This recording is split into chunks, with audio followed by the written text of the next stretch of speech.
What's the weather like tonight in St. Louis, you ask? Well, it isn't a washout like some people predicted yesterday. It is 46 degrees, although you would have a tough time convincing people it is 46 degrees. It feels like it's about 3. The wind chill makes it feel like 38 degrees, and you can see the wind is at 23 miles per hour out of the northwest. And here is the lineup for the Tigers, and it's brought to you by Bank of America. Same look as last night for Jim Leyland. Granderson leads it off, then Monroe batting second. Carlos Guillen hits third. Ordonez cleans up. Sean Casey had a big night last night. He's in the number 5 spot again. Ivan Rodriguez does the catching. He had 3 hits. Polanco still hitless. Brandon Inge is batting 8th. And Justin Verlander is pitching and batting 9th. And here is the former Tiger, former first-round pick for Detroit back in 1998. Jeff Weaver making the start here in Game 5. State Farm covers the field, and here's a look at the Cardinals defensively behind Jeff Weaver. So Taguchi gets the start in left, Edmonds in center, Chris Duncan in right. With Roland, Eckstein, Belliard, and Pujols around the infield, Yadier Molina does the catching. The 2006 World Series brought to you by Budweiser Select, brewed longer for a bold taste that finishes clean. Expect everything. Strike 1 on Granderson up there ready to rip. Only 2 for his last 23. Covering 6 games and 1 for 18 in this World Series. And 0 for 3 against Jeff Weaver in Game 2.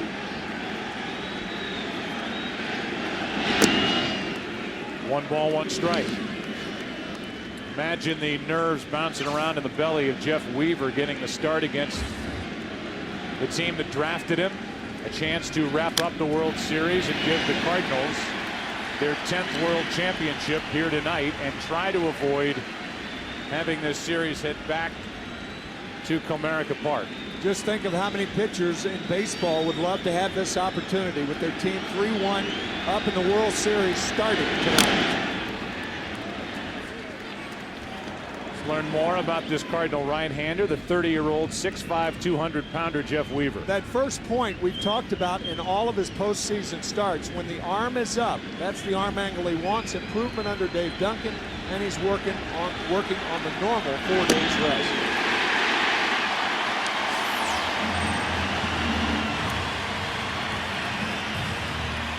A strikeout of Granderson to start the night for Weaver. You can see Molina setting up high around the letters. That's where the pitch is. And Granderson, who led the American League in strikeouts this year, is the first victim of Weaver. Now it's Monroe who took Weaver deep in game number 2.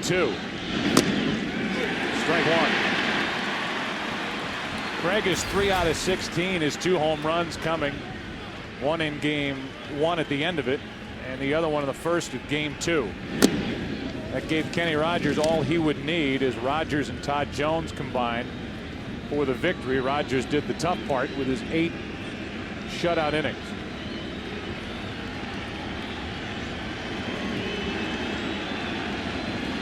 If there is a game 6 tomorrow night in Detroit, Anthony Reyes would take on Kenny Rogers.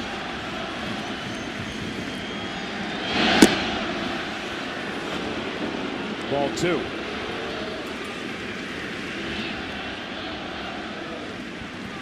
It is Weaver and Verlander tonight. It's Monroe up with Guillen on deck.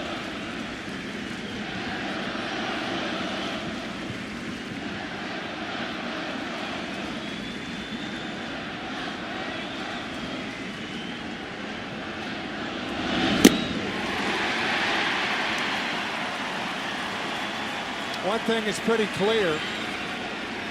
When you're facing elimination in a World Series, it's very difficult to sit down in the dugout. Almost all the Tigers, and really for that matter, all the Cardinals standing.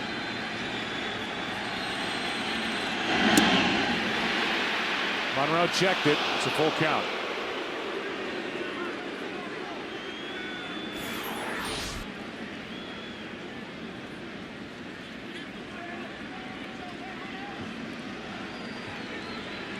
No doubt that Monroe did not offer it that pitch, and now 2 out.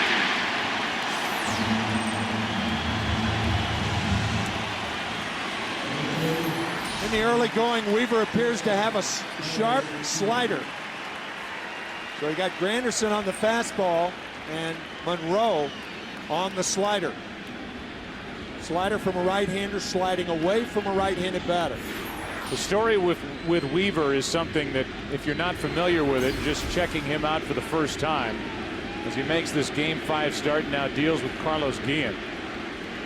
I mentioned he was drafted by Detroit, came up in '99. In '02 he was traded to the Yankees just after signing a 4-year $22 million deal, and he had a year plus not a whole lot of fun with New York.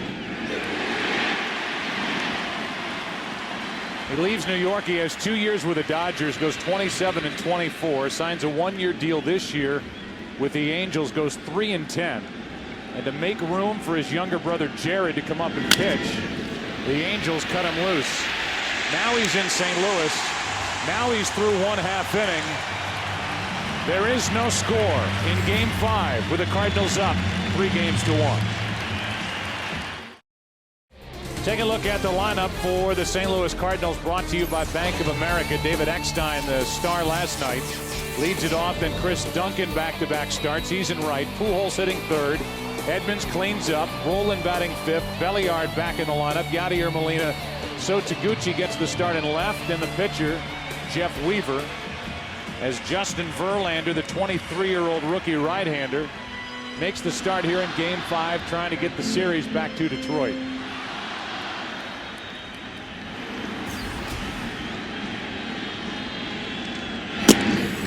Blistering fastball for strike one, and it was the velocity, or the atypical velocity for Verlander, that caught the attention of the Tigers back in Game 1 when he hooked up against Anthony Reyes. Instead of his normal 95, 96 mile an hour fastball, Jim Leyland and the Tigers saw an 88 and 89 mile an hour fastball.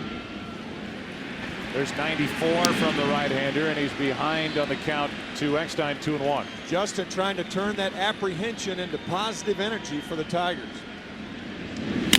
Eckstein hits it in the air to left field, and easy for Monroe. One away. Take a look at the defense. State Farm covers the field. The Tigers defensively have Monroe in left. In center, it's Granderson. In right, it's Maglio Ordonez. Around the infield, Inge, Guillen, Polanco, and Casey. And the 4 errors by the pitching staff in the World Series is the most in World Series history. Just so you know, in his career, Verlander has committed 4 errors. Here's Chris Duncan. 1 out, nobody on. 2 rookies hooking up, and that's low for ball 1. The likely American League Rookie of the Year, Verlander, deals, and it's 2-0. Verlander looks like he is going 100 miles an hour out there. He was working with a fast pace in Game 1. He's right back at it here in Game 5. He's 3-0. He works very quickly normally. And the one thing from a catcher's standpoint that you can do is you can slow him down. Justin, take a step back, says Pudge Rodriguez. 3-1.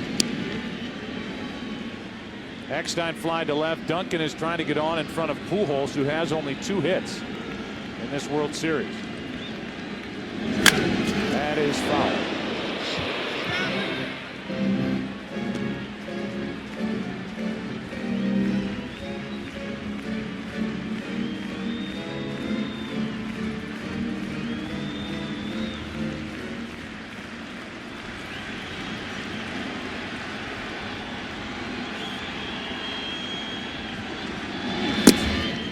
A 1-out walk, pretty good pitch. Verlander does not get the call. 1 on, 1 out. And our MasterCard keys to the game. A lot of ways to put it, but what the Tigers will attempt to do is to have 3 one-game winning streaks. For the Cardinals, they want to get it done in front of this very, very faithful following here in St. Louis. Pujols now, I mentioned only 2 hits in this World Series for the Cardinal MVP. One of the 2 hits, a home run to right off Verlander back in Detroit. And that skips in there. Duncan down to second with 1 out. That was a pitch thrown out of nervousness right there. To Albert Pujols, you rarely see a major league pitcher throw a 57-foot fastball. You'll see him throw a changeup, a breaking ball in front of the plate, rarely a fastball. That pitch was a sign of nervousness. Certainly understandable. First base open, a 1-0 pitch to Pujols is in for a strike. 99 on the radar gun, a good sign for the Tigers. One thing they've been working on the side with Verlander to try to get some of the velocity back is to get more of his leg drive. Stay more compact, right. Strike 2 on Pujols. Verlander made a pitch too good with first base open in game 1, and Pujols took it the other way. A 2-run shot. The only other hit for Albert was a double in game 3 the opposite way.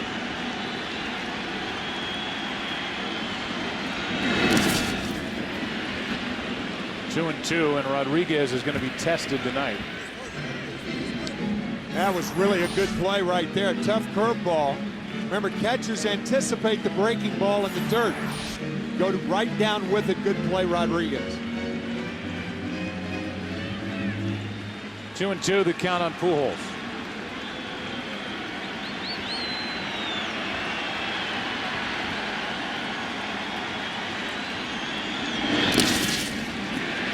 Tested again as Rodriguez. If you're going to test somebody, he's the best in the business, but it might be a long night tonight catching this 23-year-old excited rookie. That is the third ball in the dirt to Albert Pujols.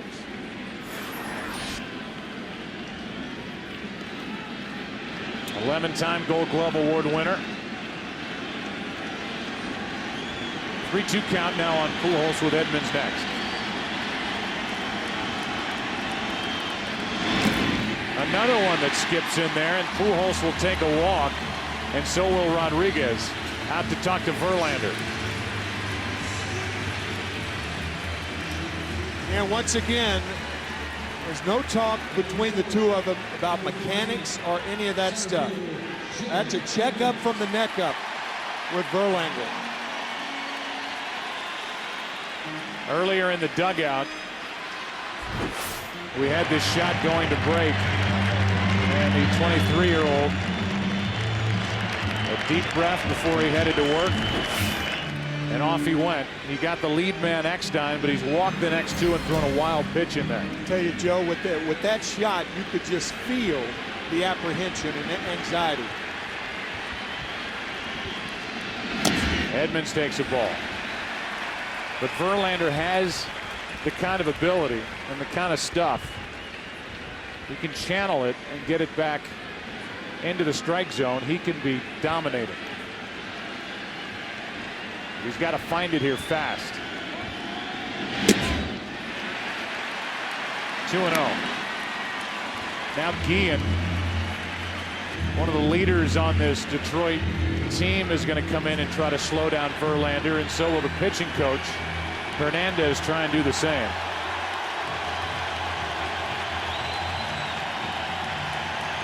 It's worth mentioning that this is the typical day, rest-wise, that Kenny Rogers would be available to pitch.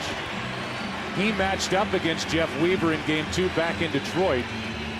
Jim Leyland saying, for obvious reasons, with the alleged pine tar use and the camera shots of him pitching in Game 2 and all of the hubbub around it and the controversy, that he did not want to bring Kenny Rogers onto the mound here in St. Louis and have him pitch in this atmosphere. Jim Leyland also saying that he had to win 3 games, so what difference does it make whether Rogers starts tonight, tomorrow, or Game 7?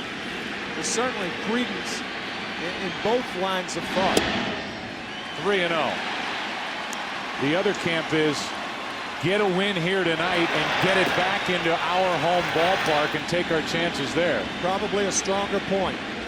Really already getting loose here in the first inning, and it's 2 on with 1 out. 3-0 to Edmonds. 3-1. That just caught the corner. Home plate umpire tonight is John Hirschbeck. One break for Verlander. Hirschbeck is known as a pitcher's umpire. Wide strike zone.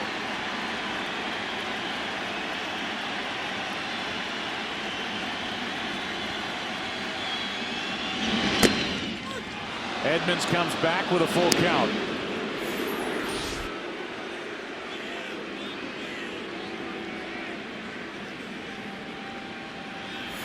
Caught the edge according to Hirschbeck. It's 3-2 with 2 on and 1 away. Now we'll see if Tony La Russa sends the runners. I don't think so, with Edmonds' propensity to strike out. This would be a huge out for Verlander to come back and get. He was 1 pitch out of the strike zone away from loading the bases with 1 out for Rolen, who has hit in 9 straight. And he's fought back to a full count on Edmonds.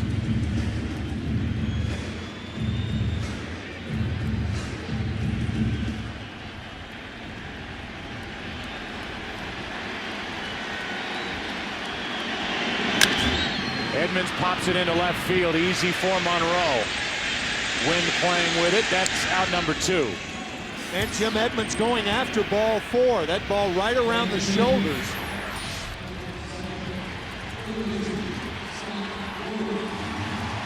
I do not think Verlander would have gotten that call. So Edmonds helping Verlander out. Verlander and the Tigers. Now it's Rolen. Rolen also homered off Verlander back in Detroit in game 1. You see what he's done with the bat, a 9-game hitting streak since he was benched in game 2 of the NLCS.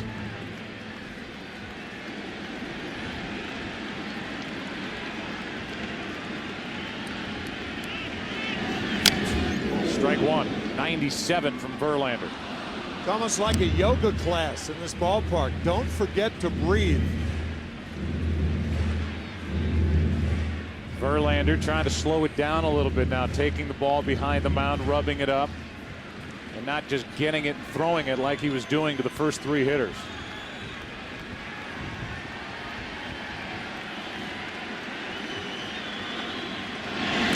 That gets away, and the runners advance to second and third. 2 wild pitches here in the inning.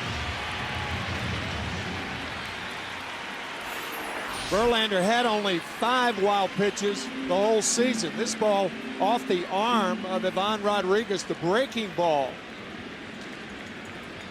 So the second wild pitch of the innings, and the runners move up.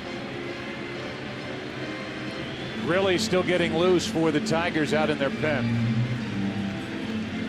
But Verlander is 1 good pitch away from getting out of this. With Rolen at the plate, second and third, a 1-1 count. 2-1. Nothing wrong with the velocity tonight. Nope.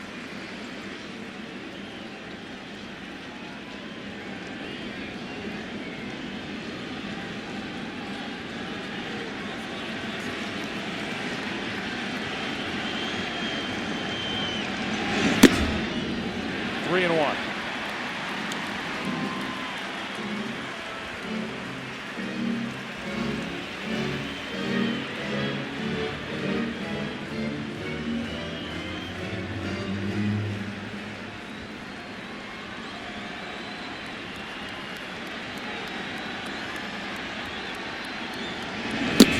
Bases loaded, 3 walks and 2 wild pitches here in the inning. Belliard's coming up.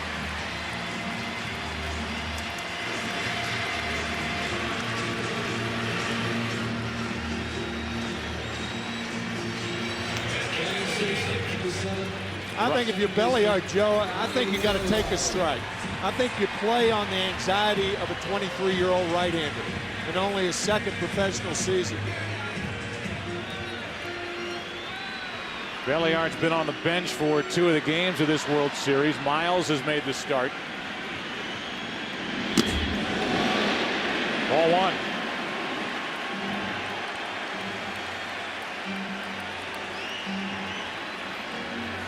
Again, if you're Belliard, take a strike. There have been 18 pitches out of the strike zone, 2 wild pitches, and 4 trips to the mound, including one from the dugout with the pitching coach Hernandez. And the bases are loaded, but Verlander, now time called by Guillen, is going to go out and pick up a hot dog wrapper. That's going the extra mile.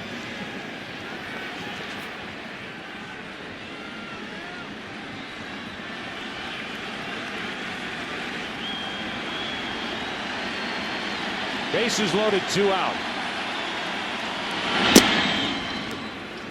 95-mile-an-hour fastball, 1 ball, 1 strike.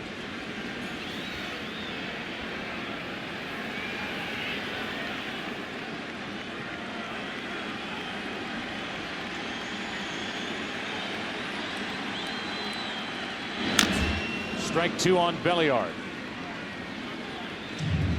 And so far, it's just been a steady diet of fastballs as Verlander's just trying to throw strikes. Forget the curve, forget everything else.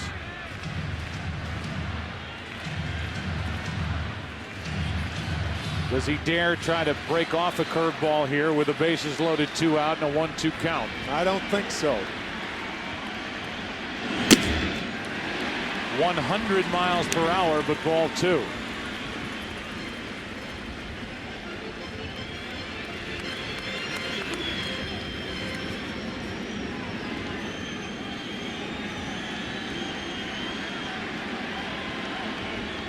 Time called by Belliard.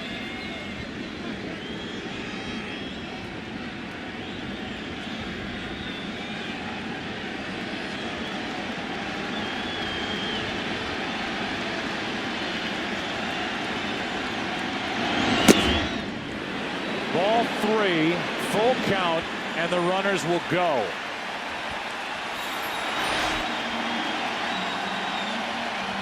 Very, very close 2-2 fastball. That could have gone either way.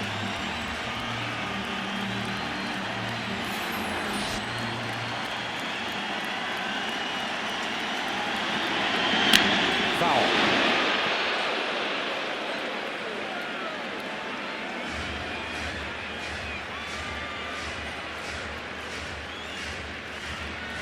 Duncan will tiptoe from third. Pujols will take off from second, and Rolen will take off from first.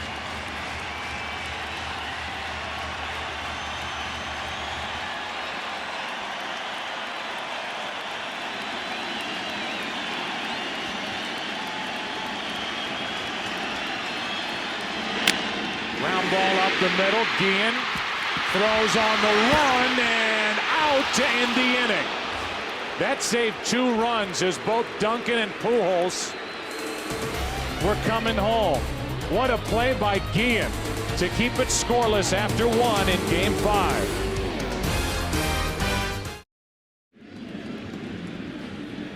Well, Busch Stadium is dead quiet as the Tigers and Verlander get out of that jam. Belliard grounding out to short. Good play by Guillen.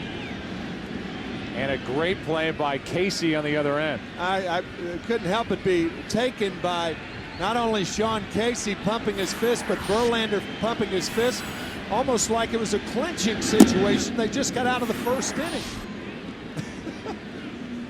Well, after all that, Verlander, who walks 3, throws 2 wild pitches. The Tigers shoot off the field.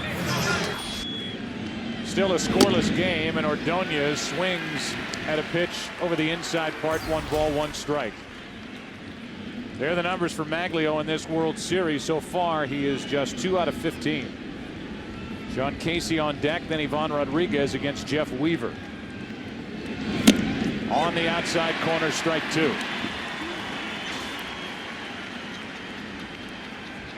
Not much was made of that deal that the Tigers made with the Pirates to get Sean Casey. But you've got a great glove guy at first base when you pick up Casey, and a lifetime 300 hitter. And he has been, along with Carlos Guillen, the 2 hitting stars for Detroit in this World Series. And your point in the opening, Joe, about Maglio Ordonez. Ordonez is, you know, that contemporary expression. He's got to step up. Showed his numbers. They're horrible for the World Series after clinching the ALCS. And he strikes out to start the second. third strikeout for Weaver. You don't see that low fastball swung through that often by major league hitters. But Weaver getting Ordonez on the down and in fastball. Now Sean Casey, who last night homered in his first at bat, a 2-out RBI hit in his neck, singled in the fifth, was 3 out of 4 with 2 RBI. Postseason hitting just under 400, and for this World Series, 6 out of 13.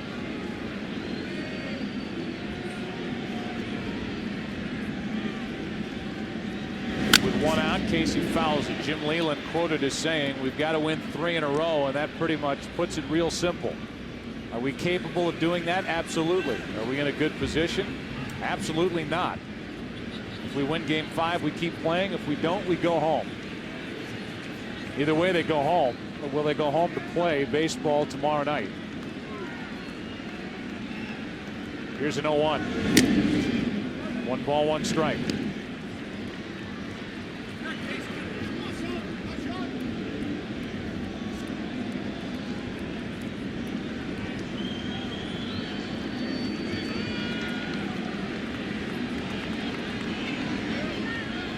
One out, nobody on. Casey swings through it, strike 2.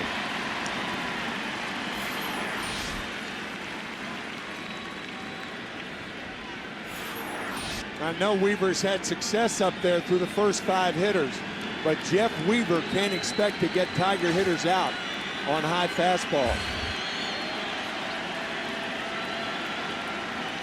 Not on a consistent basis. On the inside corner, 2 out. 4 strikeouts for Weaver. This a tailing fastball that comes back over the inside corner to get Casey. And that's what Weaver has to do to be successful. Move the ball in and out and keep those left-handed hitters from hanging out over the plate waiting to jump on something. That's how he had success against the New York Mets and their 6 left-handers that they threw at him.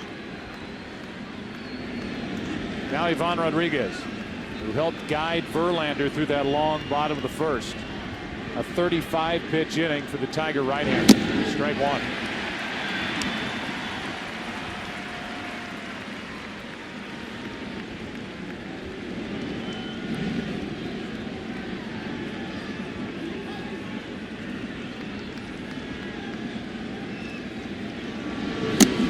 Ball 1. St. Louis in the bottom of the second will have Molina, Taguchi, and Weaver. Bottom 3 in their lineup against Verlander. Has a chance to calm down in the dugout or the clubhouse or wherever he chooses. Ground ball to Eckstein.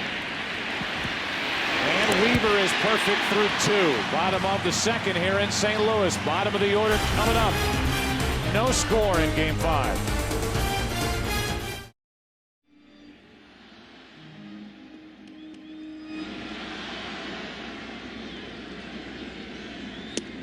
Ball 1 high from Verlander to Molina.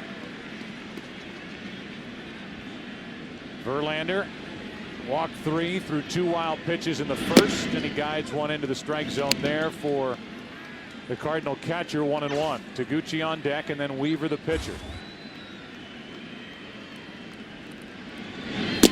That's strike 2. Change up after 2 fastballs.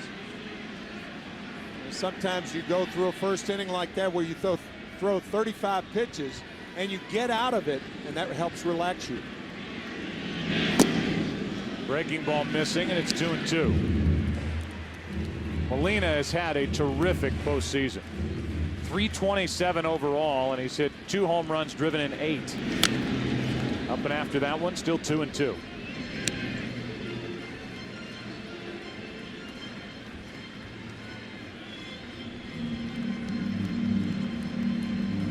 This crowd wanting to see a clinching victory tonight. Wild in the bottom of the first inning like Verlander, but they have been quiet since Justin got out of it. Now Molina is on with a leadoff hit. So Taguchi will be the hitter, and we check in with Chris Myers. Hey, Joe, Justin Verlander said he gets nervous before every start. It's a part of his makeup. He got through most of his anxiousness in the Yankees series, but he was relaxed in the Tiger clubhouse before the game playing his teammate in a video baseball game on PSP. Said he didn't want to talk about the real game, but he'd talk about his video game. I said, how'd you do? He said, not good. I gave up a home run in the 8th and lost. Let's hope the real game is different. Thank you, Chris. 1 on, nobody out. The batter is Taguchi. 1 for 8 in the World Series. Bunts. Inge with a bare hand pickup for the out. What a good play by Brandon Inge, who took a hit away from Taguchi. Boy, that was a terrific play on a hard bunt. A tougher play because it was bunted so hard.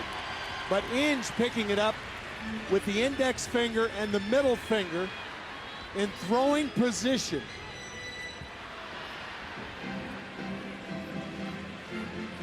There's no way to catch that ball in the palm of the hand and get it into a throwing position so you make the play in the throwing position. That was a dandy by Inge. Now it's Weaver, so Taguchi bunts. It goes down as a sacrifice. Weaver grounds weakly to Guillen. 2 out. The next time will be the hitter.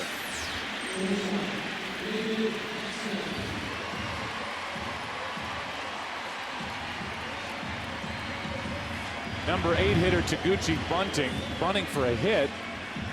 Goes down as a sacrifice, but the out then leaves it up to Weaver, who had 3 hits and 27 at-bats during the regular season. He taps out. Now Eckstein, as he did last night, tries to give the Cardinals something with 2 out. I think when it's clear that a hitter is not bunting to sacrifice the runner over, it should be a time at bat and no sack. In that situation, clearly, Taguchi trying to bunt him over, but not for Jeff Weaver.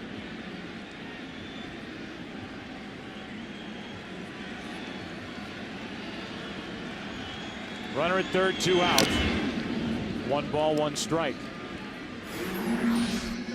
Here's the bunt by Taguchi, trying to get a base hit out of it. The play by Brandon Inge. And the reaction to that play from Tony La Russa in the Cardinal dugout. Eckstein shatters his bat. That's a fair ball. Inge throws wildly to first. Cardinals take the lead, and Eckstein down to second. He has delivered again.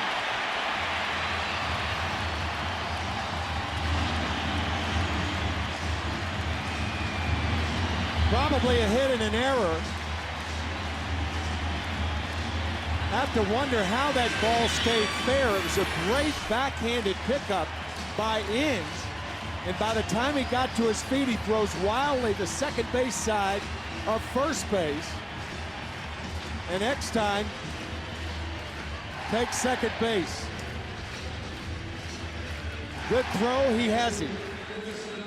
It is a single, an RBI E5 on the throw to send Eckstein down to second. Now Duncan takes eyeball 1. So the Cardinals out in front tonight with a run here in the second and a chance for more.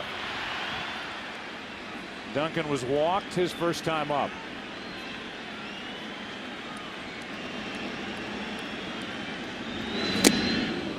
Fooled on that pitch from Verlander was the rookie Duncan. 1-1. Joe would have taken lightning fast reactions, but Inge probably would have been better off going home on that ball because of the speed of Molina and the fact that Molina was looking back at Inge at the play. Had he gone home, he's got a better chance of getting Molina, but watch Molina look back, not running hard, but had he come home, the chances, it's a shorter throw, but you have to have lightning fast instincts to think that quickly. Now 3-1 on Duncan with Albert Pujols on deck.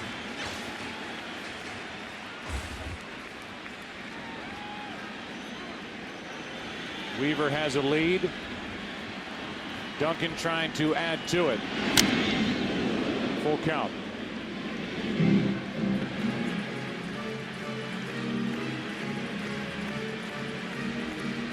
Tigers join a list they want no part of. The first team to commit an error in each of the first 5 games of the World Series since '79.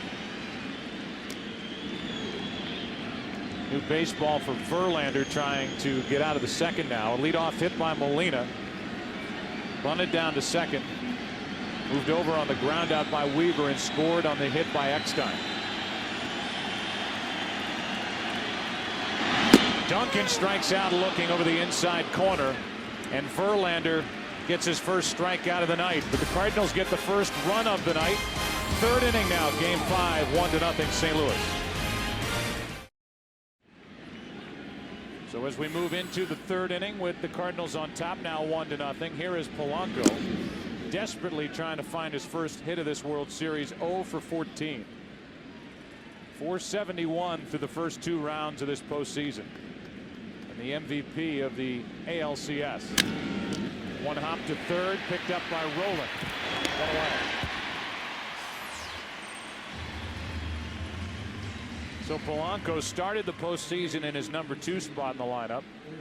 Casey got hurt. Polanco went to third. And now after an 0 for 14, make it 0 for 15 after that ground out start, Polanco is down at the bottom of the order for Detroit. Here is Brandon Inge.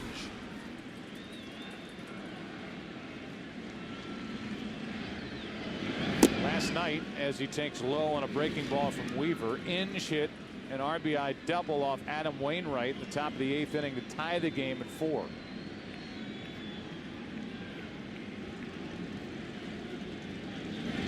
Breaking ball in for a strike. 1-1.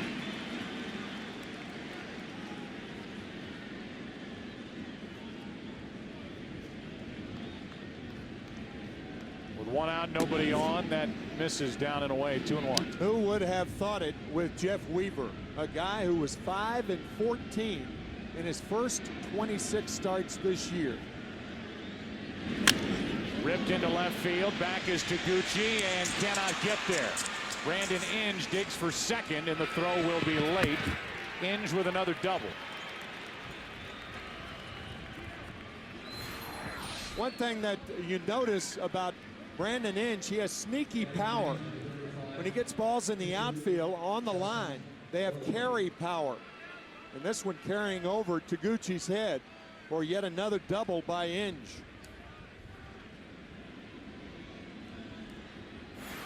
Inge with 2 hits last night. On base 3 times last night. Now he's out at second base with 1 away for Verlander. And he's 0 for 1 in his career swinging the bat.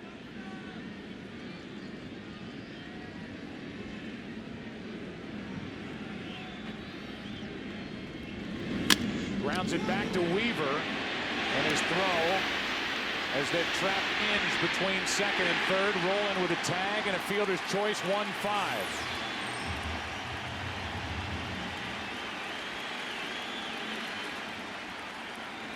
Jim Leyland looking for the jacket for Justin Verlander, but another mistake by the Tigers, this time on the bases, as Brandon Inge going too far, and a good play by Rowland, running him back towards second base.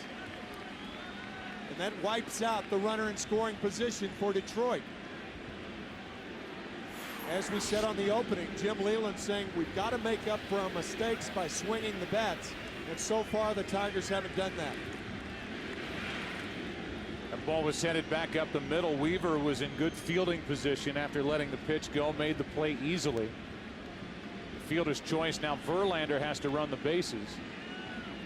He's at first with 2 out for Granderson, who's 0 for 1 and 1 for 19 in this World Series. You're basically sitting with Jim Leyland. He just sat at his desk tonight before the game and said, what can you do? I mean, we just haven't played well. We haven't hit well. We've made errors. Then he pointed to the Cardinals. He said, who knew against the Mets that for New York it wouldn't be the pitching of the Mets that beat New York, it'd be their own hitters. And that's pretty much the same thing that's happening to Detroit, as they started tonight with a team average of .211 in this World Series. Wow. But a lot of mistakes, not just a lack of hitting. Granderson lines one into center, and you see what that base running play by Inge did. Took a run off the board possibly for Detroit, As Granderson gets the base hit, it's 2 on with 2 out. And before the at bat, here is Curtis Granderson. What's that? Maybe. Pitchers get that luxury. They get to run the bases with the jacket. I don't know why they don't let us do it. Such a nice, neat guy. And Granderson talking to the fans by the on-deck circle as now Monroe has a chance with 2 on and 2 out to do damage for Detroit. Lead runner is Verlander, the pitcher. The trail runner is Granderson with great speed. And Inge is still over there shaking his head after being trapped on the bases. To third. Roland smothers it and throws it. The Tigers get 2 hits, lose Inge on the bases, and it hurts Detroit. Bottom of the 3rd inning, game 5. Part of the order for the Cardinals, up by 1. This game goes into the bottom of the 3rd inning. And Verlander back to the hill. Pujols first up. Edmonds and Roland will follow. And that spins Pujols out of the batter's box.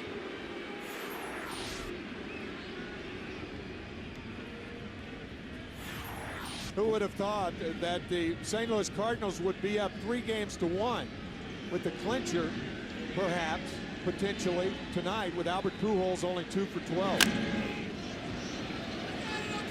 Pujols chops it foul. Yeah, that you've got Pujols, who in this series 2 for 12, as you say. You've got Roland, who's getting hits, but has only 1 RBI, and yet they've been able to patch things together. Eckstein with the big night last night has an RBI tonight.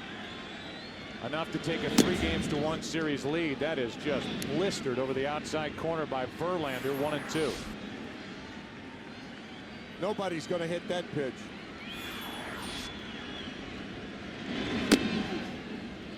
Two and 2. Pujols missed 2 weeks with a strained oblique muscle. Came back quickly. Had to spin out of the way of that first pitch on this cold night.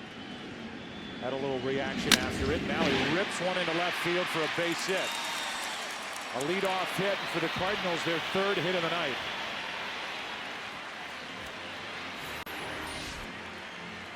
Rodriguez setting outside. The pitch was inside. Gives you an idea of major league pitchers. They do not hit the spot every time. That pitch missed by about 6 inches. 1 on, nobody out. Jim Edmonds digging his way in. He flied out to left on a 3-2 pitch. Back in a long 35 pitch first inning for Verlander.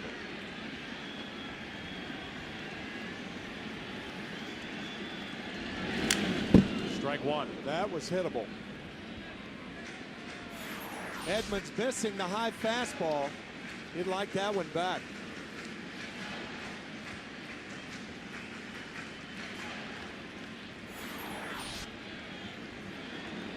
Edmonds 4 out of 14 in this World Series. Pujols still trying to stretch out over at first base. 0-1. Inside corner, 0-2.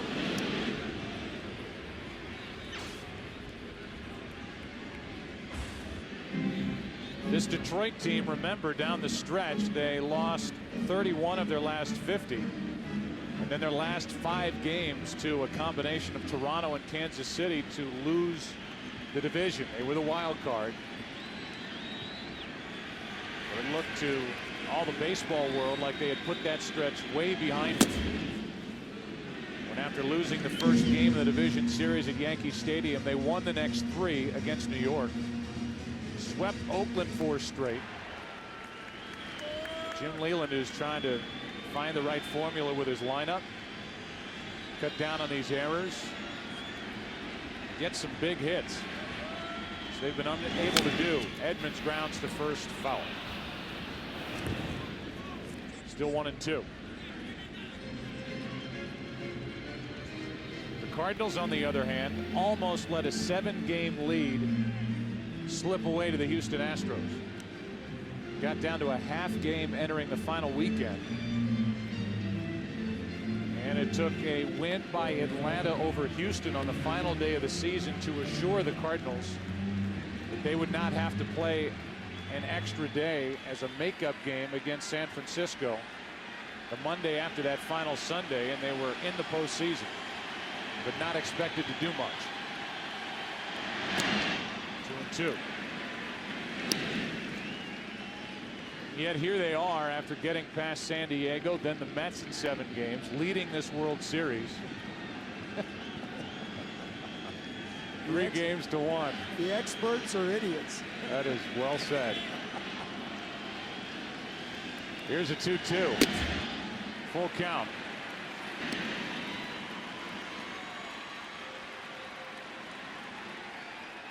I certainly don't consider myself an expert, but I am in the camp. Anymore. I am in the camp of those who thought, well, the Cardinals, yeah, they get in the postseason, but this of the groups that La Russa has had is the team that struggled the most. Pujols running, and they have Albert caught in a rundown as Edmonds struck out. And now Pujols is tagged out, caught stealing in a double play. 2 out, nobody on. Well, in the first inning, La Russa did not send the runners, but here with Edmonds up, this time he does send the runners. Pujols stopping between first and second. The interesting thing is Rodriguez did not have a hold of the ball. Had Pujols continued to second base, maybe there's an outside chance he makes it. But once in a rundown, he's easy prey. Caught stealing 2-6-3.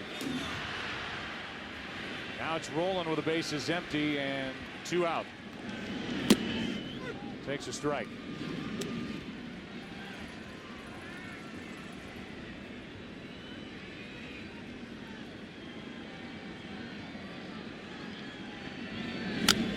Roland pops it up. Second base position. Polanco is under it. And game number 5 goes into inning number 4. Detroit will bat. Big bats coming up for the Tigers, down 1-0. 3, 4, 5 hitters for Detroit against Jeff Weaver. That means Guillen, Ordonez, and Sean Casey 1-0 St. Louis on the RBI hit with 2 out by Eckstein in the second.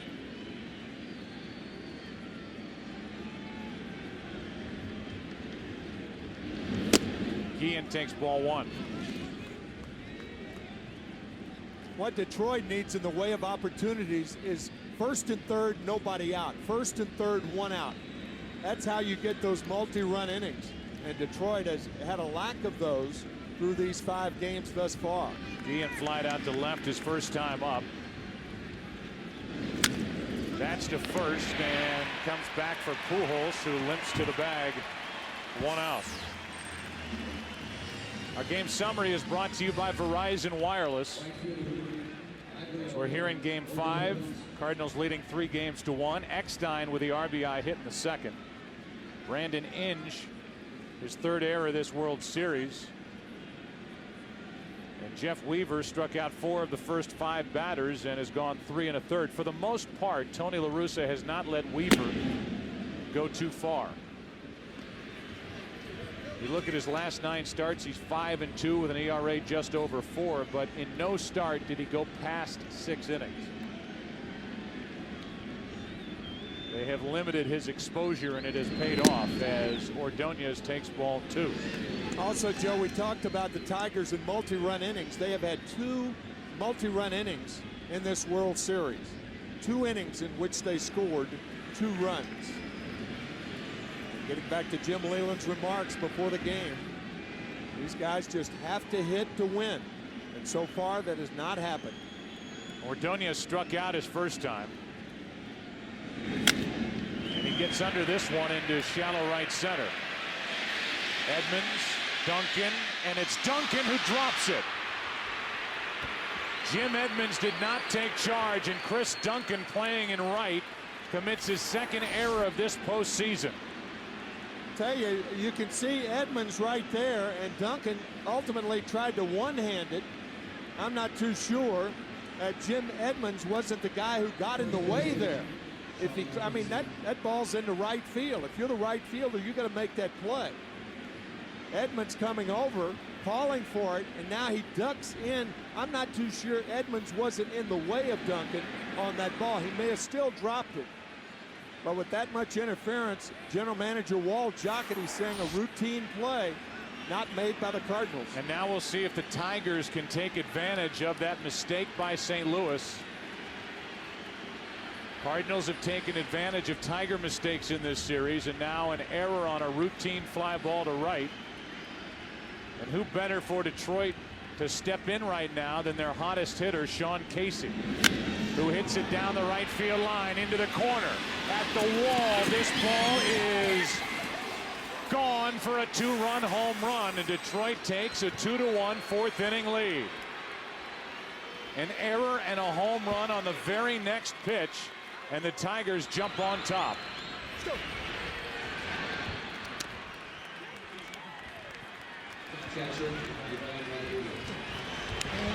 Talk about a momentum changer in a heartbeat. The error on a routine ball to right. Next pitch, Weaver tries to come inside to Casey. Looked like a cut fastball. And boy, Casey zeroed in on that one to put the Tigers in front. Man. Now with one out, Rodriguez trying to bunt his way on, fouls it. Strike one.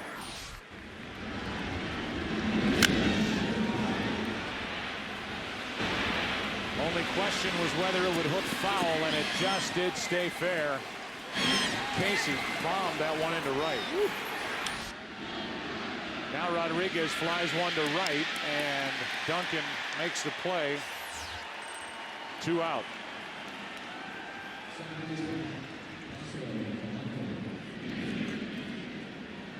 We saw Edmonds earlier in this postseason on a ball in left center cut in front of Chris Duncan to make a play. Edmonds was certainly there. Duncan was there waiting for that fly ball in right. Edmonds ducked behind him. Duncan missed it. The home run followed. The Tigers take advantage of the mistake, and now Polanco takes a strike, and we get another look. Duncan just learning the outfield. He makes his second error of this postseason, and Polanco hits a one-hopper to Belliard. Polanco is now 0 for 16, but the Tigers take the lead. An error, a 2-run home run. 2-1 Detroit after 3.5. Bottom of the fourth inning now. Verlander has a 1-run lead. The Cardinals will have Belliard, Molina, and Taguchi. If anybody gets on, Weaver the pitcher. 2-1 Detroit on top. Belliard grounded out with the bases loaded in the first, and he hits it here into left right at Monroe. 1 pitch, 1 out. Tony La Russa chatted with us during the last break. Well, Tony La Russa in the top of this fourth inning, an error, and the Tigers took advantage of it. Sean Casey has been red hot. Let's talk about Duncan out in right. What did you see from the dugout? It looked like Edmonds was in a position and then ducked behind Chris right as the ball was coming down. Yeah, it looked like Jim got, maybe over aggressive, and it was a routine play for Chris. But I think Jim just got aggressive outfielder and distracted him a little bit. We like being aggressive, so that's part of the game. Let's talk about Verlander. You saw him walk 3 in the first inning, throw a couple of wild pitches. He settled down a little bit. What do you see from the dugout tonight for the young right-hander? Well, there's nothing wrong with his stuff. His location's been a little off, and we've missed a couple of chances, but he's a handful to go against. We'll just have to wait and see. All right, Tony, thanks for your time. Down and away is the next to Molina, and the count goes to 2-1. Joe, I have heard you and Troy Aikman and football announcers talk about a wide receiver hearing footsteps from a defensive back. Well, outfielders hear footsteps too, and perhaps that's what happened with Chris Duncan. Molina has a 2-hit night, and he's on with 1 out here in the fourth inning.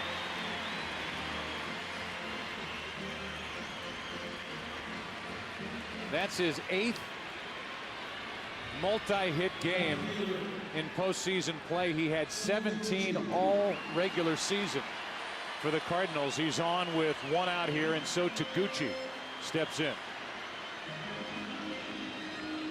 Now that Verlander's throwing more strikes, there's a chance that the hit and run may be employed right here. If you do that with 1 out and the pitcher on deck, you have a chance to get the runner to third with less than 2 outs. Ball one. If you're going to do it, now's the time to do it because the count's in the favor of the Cardinals.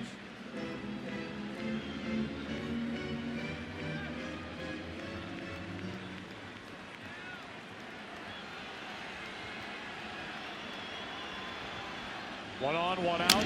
Taguchi up the middle. That's a base hit. Molina will stop at second. And there are two aboard here in the fourth inning.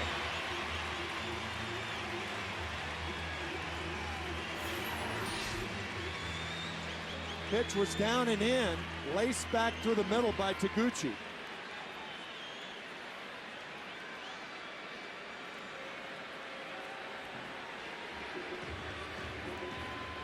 And now a visit from somebody from the dugout to get the spikes or the dirt out of the spikes of Verlander on this wet track. And Jamie Walker and Jason Grilli, the left-hander and right-hander, get loose. They're not out there, I think, for any sort of an injury visit, but they've got somebody out there getting the dirt out of his spikes. Have you ever seen that?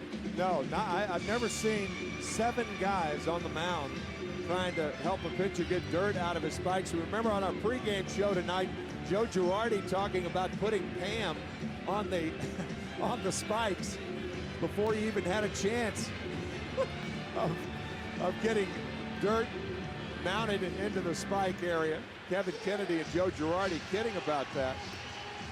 How about Ledesma out in the bullpen? Now that's a guy taking every precaution. He's got a rubber glove on his own hand. Rubber glove on. What's that all about?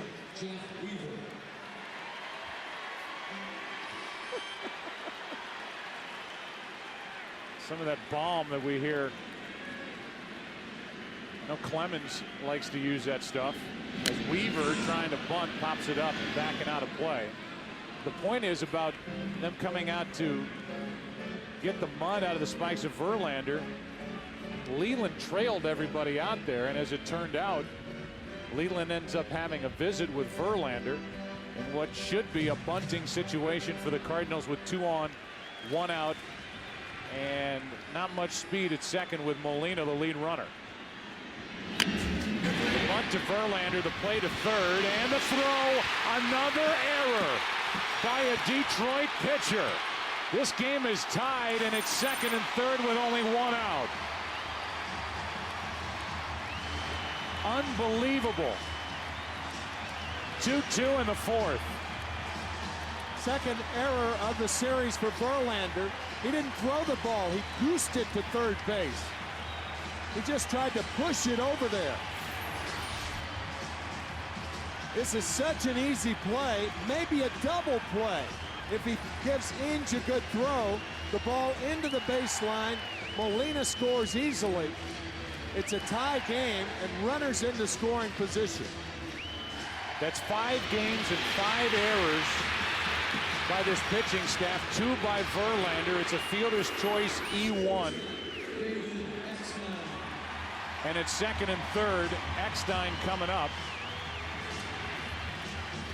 I think they're going to walk Eckstein and bring the left-hander in to pitch to Duncan. Nope. Thought I saw Jim Leland go to the 4 fingers. And now time called as Eckstein gets out of there. We talked about the squeeze through the first 4 games. There's nobody with whom Tony La Russa likes to squeeze any more than David Eckstein. Ball 1 from Verlander. The bottom of the order doing the damage, and then yet another throwing error by a Detroit pitcher. Leland talking to us before the game, saying if we lose this series, that's what everybody's going to be talking about. And you can add another pitcher error to the list. Eckstein hits it to short. A run scores, throw to first out. Cardinals lead 3-2. Taguchi didn't run right away. Jeff Weaver ran, but Taguchi didn't. Actually, Guillen had a play on Taguchi at home. Why the delay on Taguchi's part, I don't know. Maybe the ball was hit so hard, a liner, and Guillen goes right to first base. But watch a delay on Taguchi. Tough play by Guillen, and I guess that's why he went to first base. But had he come home, he's got a shot at Taguchi. Now runner at third, Weaver, 2 out for Duncan. Down and in, ball 1. Duncan made the error. The Tigers took advantage. Now the throwing error by Verlander leads to 1 and then another. Overmatched with a 97-mile-an-hour fastball. It's 1-1. The Cardinals did this throughout the NLCS against the Mets. The Mets would score, the Cardinals would answer. They've done it against the Tigers in this World Series, and they're trying to add to a 1-run lead. Tell you, Joe, even though it's a 4th inning with Duncan, if Duncan makes the last out, I'd put a defensive replacement in for him immediately in this 3-2 ball game. I don't think you could take any more chances with Chris Duncan in right field if you're La Russa. Duncan pops it up on the infield for Guillen. The Cardinals get a couple thanks in large part to a throwing error by a Tiger pitcher. Back here in St. Louis, 5th inning now of Game 5. Each team got 2 in the 4th. 1 unearned run scoring against Weaver. 2 unearned runs scoring against Verlander because of his error in the bottom of the 4th. Fastball misses, up and in, ball 1 to Brandon Inge, who doubled his first time up. Verlander is in the on-deck circle, and then back to the top, Granderson. 1-0. Breaking ball, 1 ball, 1 strike.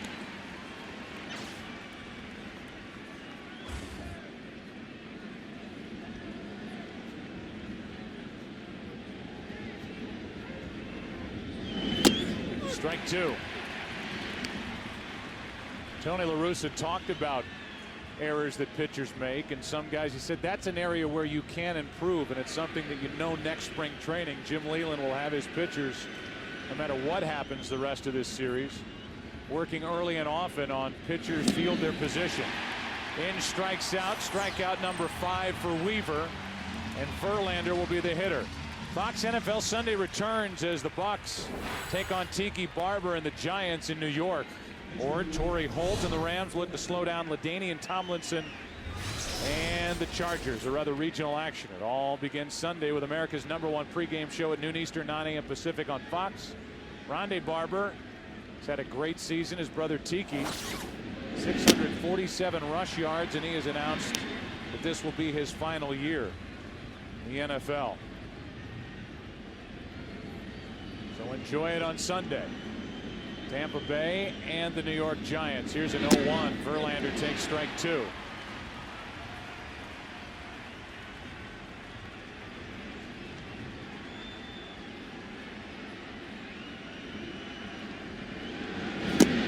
Two out. 6 strikeouts for Weaver.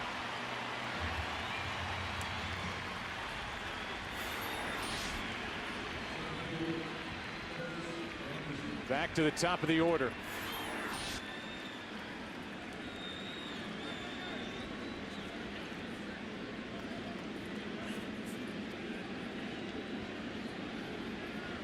Granderson singled his last time up.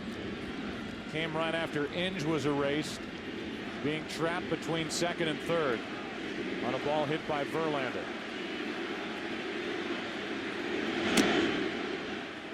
Ball 1 high.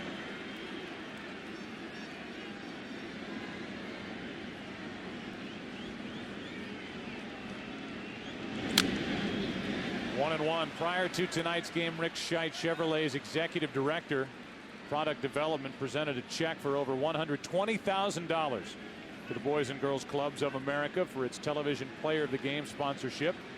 Accepting on behalf of the Boys and Girls Clubs, Midwest Regional Vice President John Miller. For over 100 years, MLB and the Boys and Girls Clubs have been helping to build better communities throughout the U.S. 2 out, nobody on.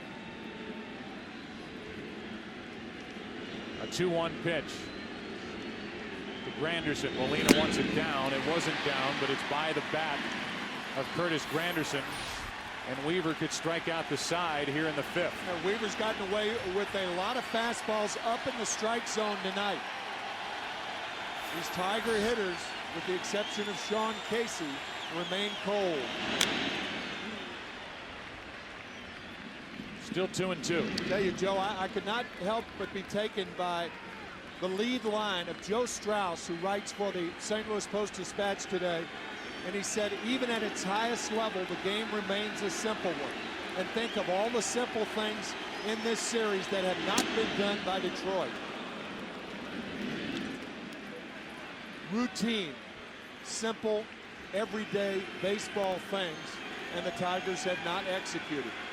8 unearned runs allowed by Detroit. 3-2 now. A 2-out walk. See if that starts something for the Tigers. It continues the top of the 5th, and it brings in their big home run hitter this postseason, Craig Monroe, who has hit 5.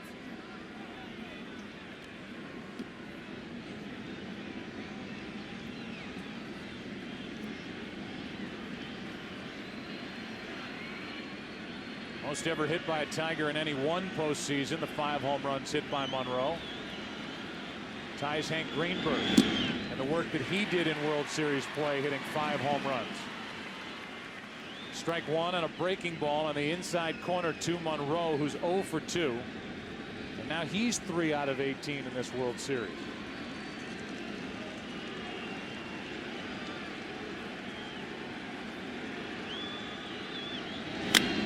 Off the end of the bat, behind third base. Eckstein puts it away. Who's coming up for St. Louis? Pujols will lead it off. We had a chat with Jim Leyland during the last break. And this game moves into the bottom of the 5th. Pujols, Edmonds, and Roland for Verlander, who has settled down, had a rough start in the first inning. That's a curveball, which has not been a factor at all tonight for Verlander, and that is one of the nastiest pitches in the league that he possesses. But with his control issues, he hasn't been able to use it. Jim Leyland telling us before Justin's first start that the weather could affect his curveball. Maybe the weather's affecting his curveball tonight. It did not in game 1, but it perhaps is a factor tonight. Pujols fouls it out of play, and the count after that 98-mile-an-hour fastball is 2-1.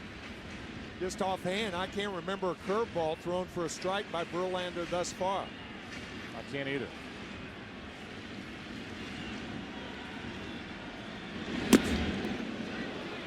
Check swing, he went around. Pujols flips his bat at home plate. That won't endear him to Tim McClelland, who takes a couple of steps in.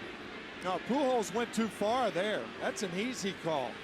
I don't know why Albert is upset, thinking he would get the call, but that's a strike. McClelland was upset with the way Pujols reacted. Breaking ball strikes him out. There is a curveball for strike 3, and Verlander drops one in on Pujols. And McClelland is looking at Albert Pujols all the way back to the dugout. And the interesting thing is Pujols will be going back to first in the top of the 6th inning. Verlander misses up and away to Jim Edmonds.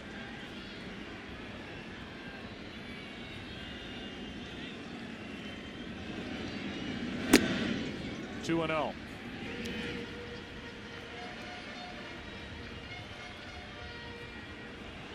Edmonds is 0 for 2 and 4 out of 15 in this World Series.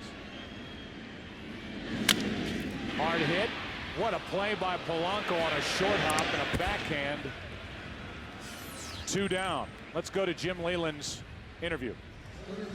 Well, Jim Leyland, I guess we have to talk about the obvious, and that's another throwing error by your pitchers. I'm sure you've never seen anything like this, and these are great athletes for you that are making bad throws over at third base. Yeah, well, we, you know, I think we just broke our own record. I think we said it yesterday. We broke it today. So I don't know if you can take PFP on the plane, but we might have to do something. That's pitcher fielder position. It's something Tony was talking about before the game, and he said it's something that, you know, with a lot of work you can get better at, and not to make light of a serious situation. But for Verlander, he bent a little bit in that first inning, but he settled down and he has done his job on the mound. That throwing error was just a big mistake in this game so far. Yeah, well, it was a physical error. And the funny part about it, Joe, is the one thing we did work on in the days off when we worked out was the bunt plays. So we've gone over and we had PFP during that time, during our little week off there that we had. We will continue the back end of the interview. 3-2 after 5 in Game 5. We move into the 6th inning here at Game 5, and the heart of the order will bat for Detroit. They have to get something done for the Tigers, who face elimination here tonight, trying to get the World Series back to Detroit. Guillen, Ordonez, and Casey, the red-hot Sean Casey.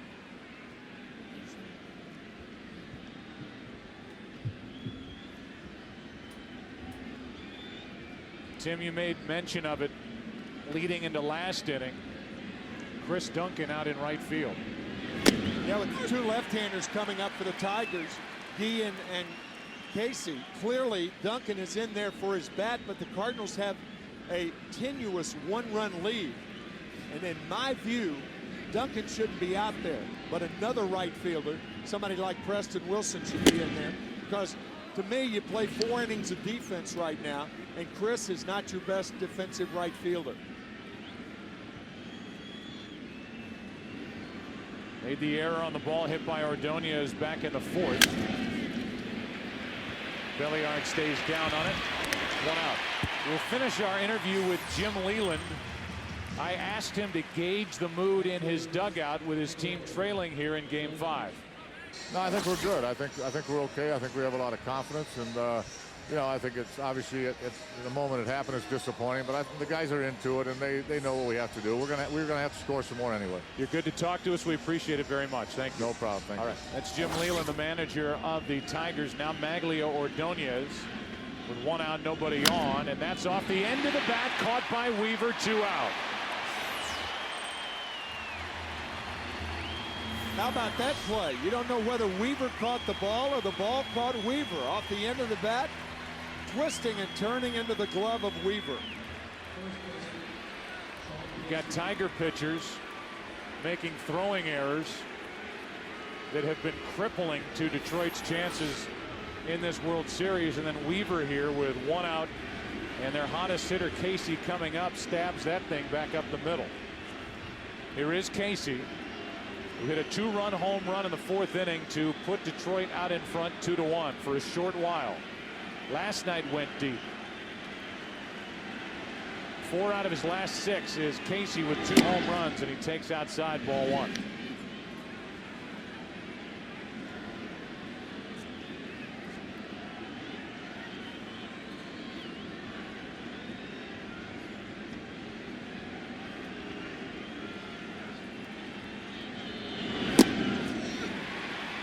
One and 1, 92 miles per hour from Weaver. He has turned in a beauty up to this point. Has not gone more than 6 in his last 9 starts. He has 2 out here in the 6th.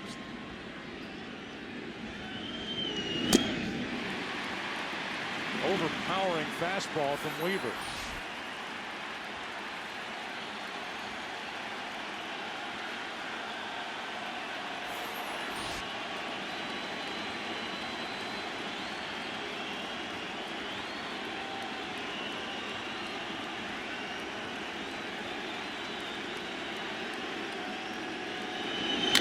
Casey hits it in the air to right. There's Duncan backpedaling, and he cannot make the play.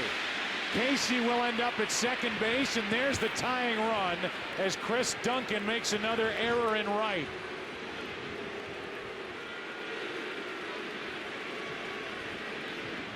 Tony La Russa had a chance to remove Duncan after the 4th inning. We talked about it. Duncan is not a good fielder. It botches up this ball hit by Sean Casey. That should not happen. He shouldn't be there. 2 errors on Duncan in this game. It's a 2-base error. And now they're taking an error off the board and giving Casey a double. But that's clearly a ball that should have been caught in right. Yep. But it goes down as a double instead of the second error. Either way, Here's another chance for Detroit. Ivan Rodriguez. And now Weaver has to gather himself and calls Molina out to talk. So no error. They take it off the board and give a double to Sean Casey on a ball that should have been caught in right.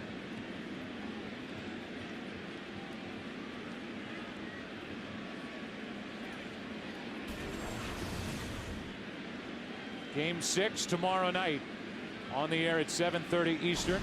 That's if necessary from Detroit. Rodriguez and company would like to make it necessary. Here's his chance. 0 for 2 tonight. 1 RBI in this World Series. Weaver trying to pitch around the misplay. Strike 1.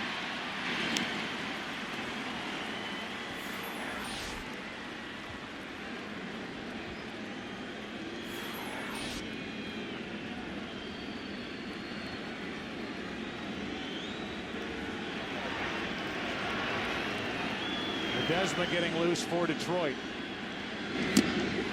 Strike 2. One of the few times that Weaver has dropped down tonight and delivered it sidearm. Perfect spot for Rodriguez.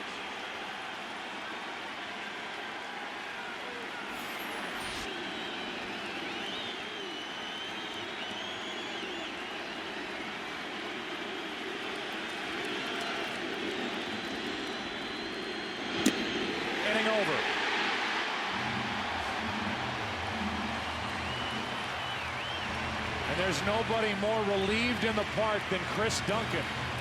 As he heads off the field, Cardinals lead at 3-2.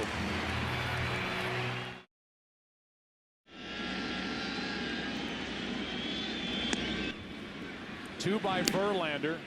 2 unearned runs scoring for the Cardinals because of his latest in the bottom of the 4th, and that's the difference here in Game 5. That's on the outside corner. 1-1 on Ronnie Belliard. We begin the bottom of the 6th inning. St. Louis on top 3-1 and leading here 3-2. Good pitch on a changeup from Verlander. 1-2. Belliard 0 for 2 tonight. Molina with a 2-hit night. He scored twice. Breaking ball strikes him out over the inside corner. Mark Mulder wearing a microphone had this observation for the Cardinals in their dugout. I was upstairs. Bennett said, if you look at, we were talking about all the errors from the pitchers, not a single one of them has like moved their feet when they throw. They've all just picked it up. You know, when Rodney did it, and the other one was a pickoff with Zumaya, and then that one. You know what I mean? Me doing a lot of PFP, buddy. Little flare off the end of the bat by Molina. It's his 3rd hit of the night. And he's on with 1 out here in the 6th. And just to say again, Tim, PFP is pitcher field's position, and that's, as we look back at these plays, Zumaya, Game 3, no movement by Joel Zumaya. Same for Rodney. Flat-footed. And the same tonight by Verlander. Flat-footed. It's something we talked about with Jim Leland from the dugout. He said that's what we worked on during the layoff between the ALCS and the start of the World Series. And it's something that you know they will work on a lot come next February. Forever next February. It's a thing, a lot of pitchers are used to throwing balls that move also. And sometimes they are victims of balls that move when they throw the bases. Here's Taguchi. He takes strike 1. Zumaya getting loose. Getting late for Detroit. Down by a run here in Game 5. Down 3-1 in this World Series.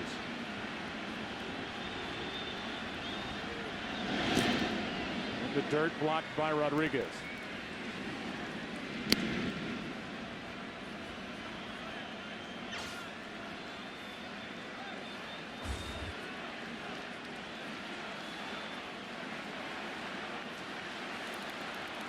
Taguchi with a hit and a run scored.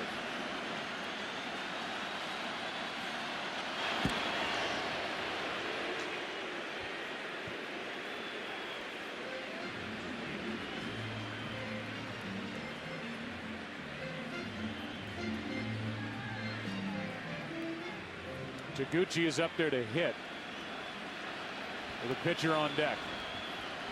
No thought of a bunt. But Verlander and the Tigers are acting like he's up there throwing over with Molina, who's a step off the bag. Yadier Molina may be the slowest runner in the National League. And that may be the first throw to first base with Molina there all year. Yadi's got to be proud of that. He's looking over at Oquendo smiling. They think I'm fast.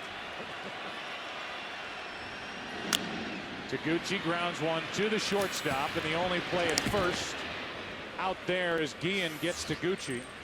Down to second is Molina with Weaver coming up.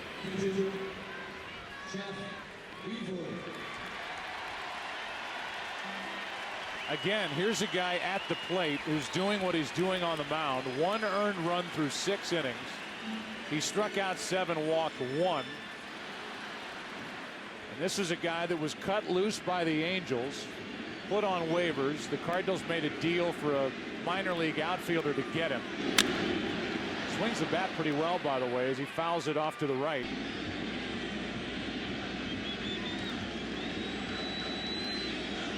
And it's worked. Where they wanted to give him the ball tonight instead of Anthony Reyes, who was the starter and winner in Game 1 in Detroit. 3-10 with the Angels, 7-6 with the Cardinals, including the postseason.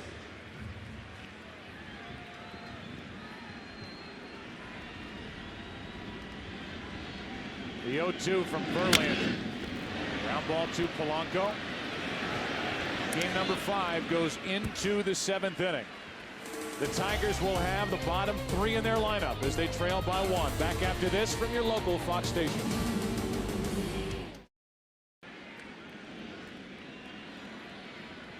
Weaver back out there for the 7th inning. Bottom of the order coming up for the Tigers. Preston Wilson takes over in left.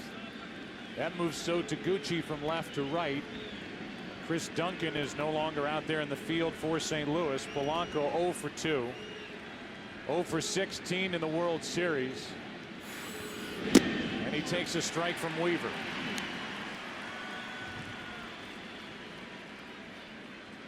One of the best contact hitters in the game is Fernando Rodney. Gets loose for Detroit in their bullpen. He grounds one to the right side. Pujols with a stop. Weaver on the other end for the out. What a defensive play. 1 out in the 7th. My goodness. Not only the catch, throwing from his back, and the play by Weaver. My gosh. Just to get Polanco. What a play.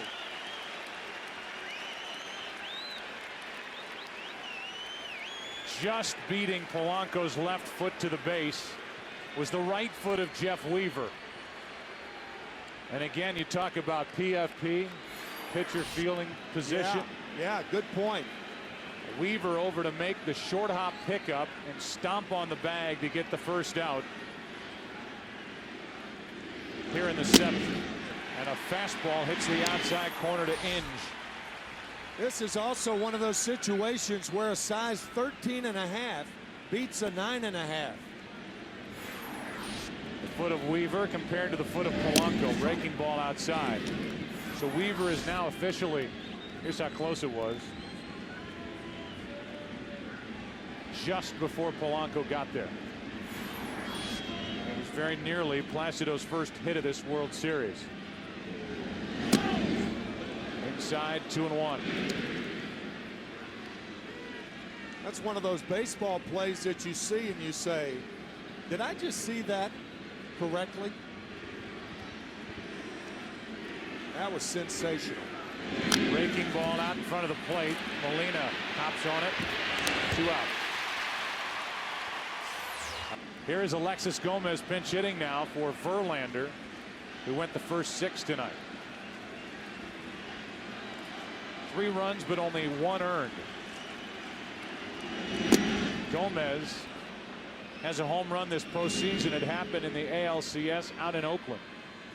He'd like to pop one here and draw the Tigers back to even as they face elimination here in Game 5. Out in front of it, Weaver fooled him, and Taguchi now in right puts it away.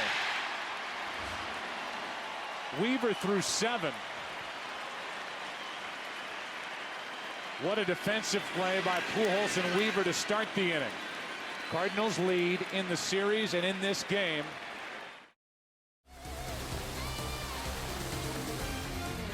New pitcher is Fernando Rodney, and there are the numbers this postseason. He committed the throwing error last night on the bunt by Taguchi. Set up after Granderson slipped on the ball hit by Eckstein to start the inning. But Rodney pitched brilliantly last night.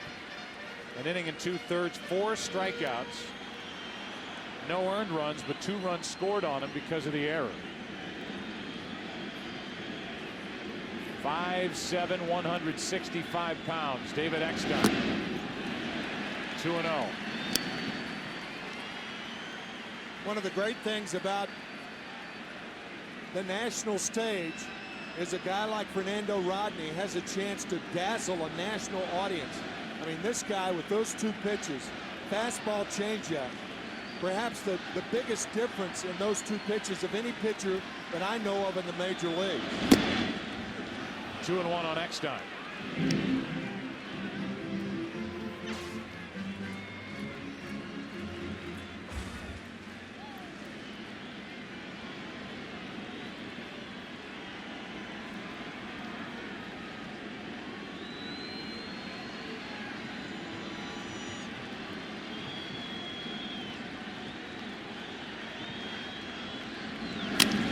To the left side from the hole. Dean double clutches, safe.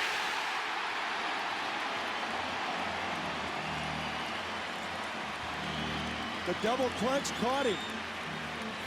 That's why the throw was late.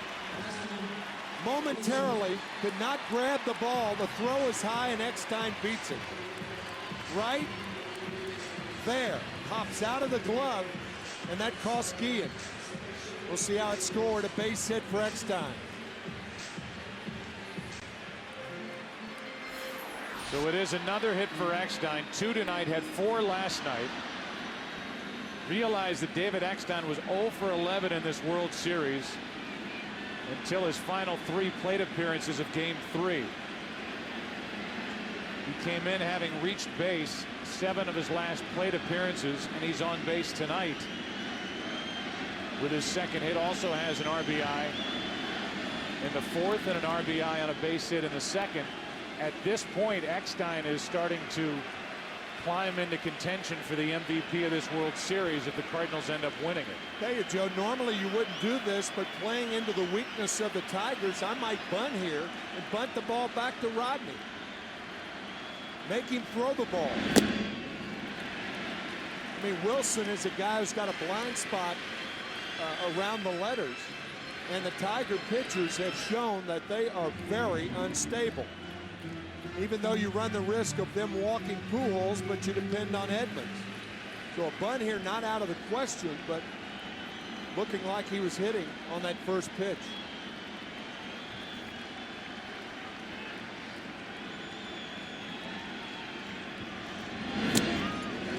Two 2-0 now from Rodney, and a visit from Rodriguez. Wednesday night on Fox, Bones returns all new at 8 Eastern, 7 Central, followed by the series premiere of the most anticipated game show of the year, The Rich List, at 9 Eastern, 8 Central. It all starts Wednesday night right here on Fox. And here's yet another one of those visits from manager, not pitching coach. It's Jim Leyland, not Chuck Hernandez. Trying to guide this young pitching staff through the postseason. And it's Leyland doing all the talking. Yep. Yeah, the obvious message is don't try to be too fine. Use the middle part of the plate and take your chances with Preston Wilson. The Tigers in the 8th inning will have the top of their lineup. Granderson, Monroe, and Guillen. With Rodney on the mound, Joel Zumaya, Jamie Walker, the right-hander and left-hander getting loose.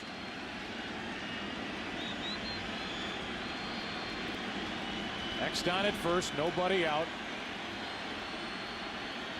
2-0 to Preston Wilson. Low, 3-0.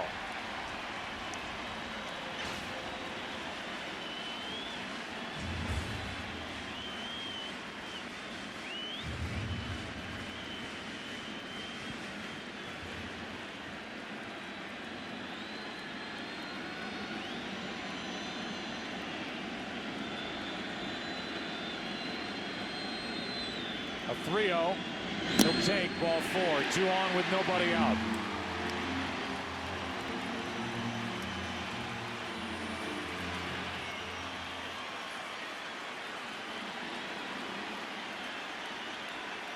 And now Pujols, who has only 2 RBIs this entire World Series.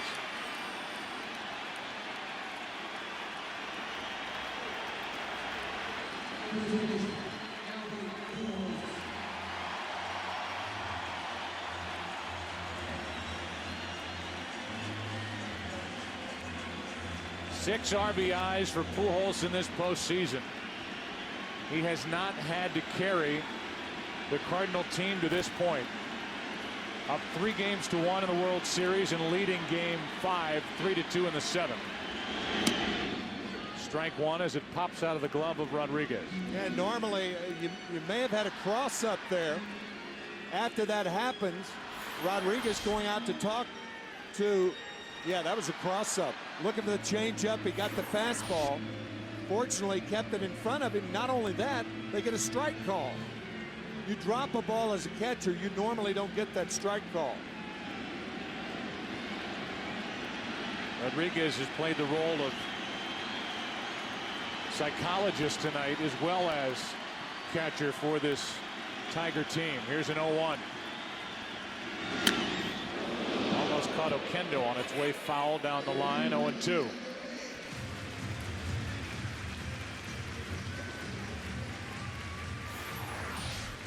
You can watch baseball like you never have before. The best picture on TV, Direct TV, as you see Pujols get out in front.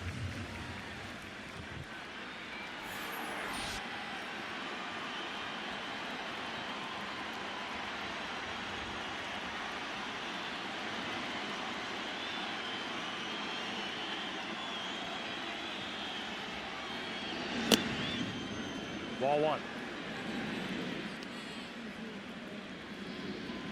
Hasn't driven in a run in his last 18 plate appearances. During the regular season, 49 home runs, a career high, 137 RBIs, and a .331 average to lead this team into the postseason.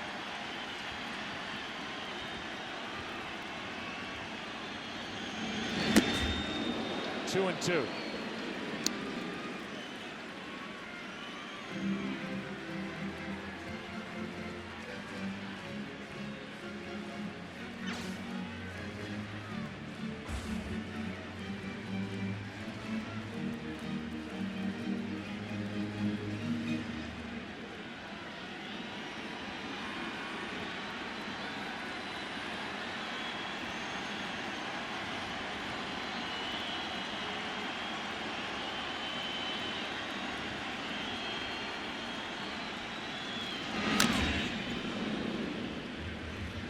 Teams who have led in World Series play, best of 7, 3-1, are 34-5 all time.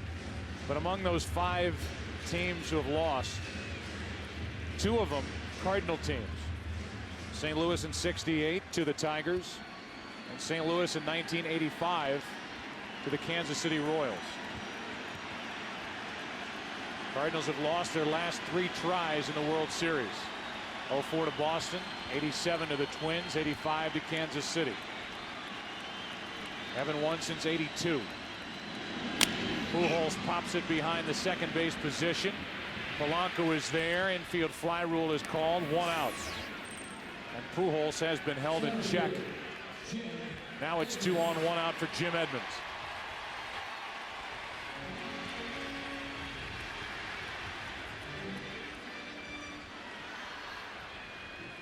Edmonds 0 for 3 tonight. Walker is ready in the bullpen. But no sign of Jim Leyland coming out to make a change. Yeah, well, that's the thing about Rodney. Perhaps more than any other American League pitcher, he can neutralize. You saw Lloyd McClendon telling the left-hander Jamie Walker to sit down. That's because Rodney can neutralize left-handed batters as well or better than any other reliever in the American League. That's because of that changeup. Deadly combination, fastball change. Ball one. Edman's biggest hit of this postseason was the ball he hit against Nate Robertson with the bases loaded, 1 out. In the 4th inning of Game 3 to back Chris Carpenter, make it 2-0. The Cardinals won that game 5-0.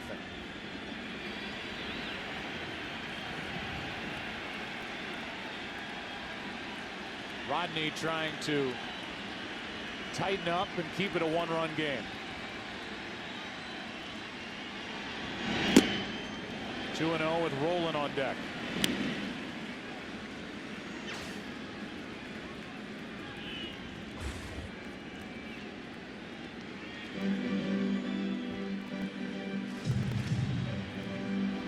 Edmonds came into this game as a .417 hitter when the count has started 1-0.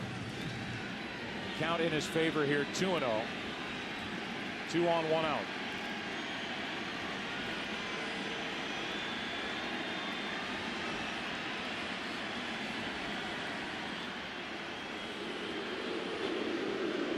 Rodriguez and Guillen have worn paths to that pitcher's mound tonight. By the way, the numbers on Verlander: 6 innings, 3 runs, only 1 earned. So he really settled down. He gave 6 hits, walked 3, all 3 in the 1st inning. Struck out 4, threw 2 wild pitches.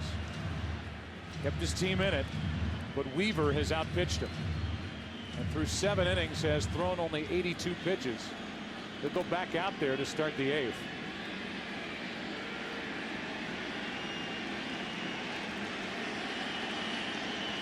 Edmonds can sit on a pitch with a count 2-0.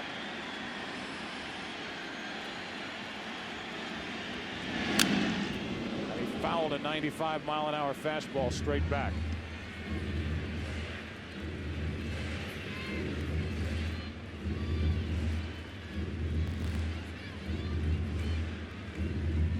Prior to the Game 2 start that Weaver made in Detroit, a lot was made. The closer for the Tigers, Todd Jones, saying there's no love lost, that Weaver is no longer here. The team that selected him 14th overall back in 1998. Groomed him, got him to the big leagues, and then shipped him off in a 3-way deal to New York. Now it's come full circle, and Weaver will head back out the top of the 8th inning with a lead of at least 1 run, trying to nail down a World Series against Detroit. 2-1. 2-2. But Jim Edmonds guessed right, fouled it back. He has had several pitches to hit tonight, but he's fouled them straight back. Looking for a fastball, he got it and miffed because he missed it. As we look at our United States Postal Service Fox tracks. Likes it up, but that had some jump.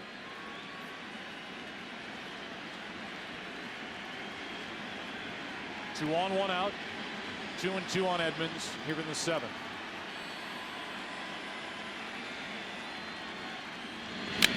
Reaching for it on a changeup. Another good pitch from Rodney.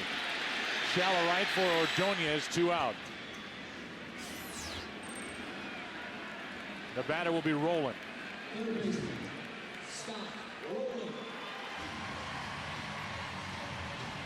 That's the thing about Rodney's changeup. It gets strong hitters to bring their hands forward.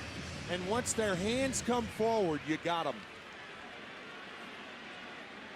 Tell you, Fernando Rodney could provide his team with a lift here in the 7th inning by first getting into trouble and now trying to get out of it by getting Pujols, Edmonds, and Rolen. Trying to keep it 3-2 St. Louis with the top of the lineup coming up for Detroit in the 8th.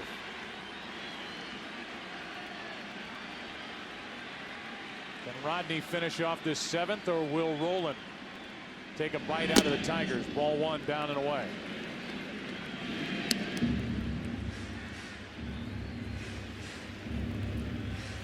Cardinals have struggled all series long with runners in scoring position. They're 1 for 11 with runners in scoring position tonight, but leading at 3-2.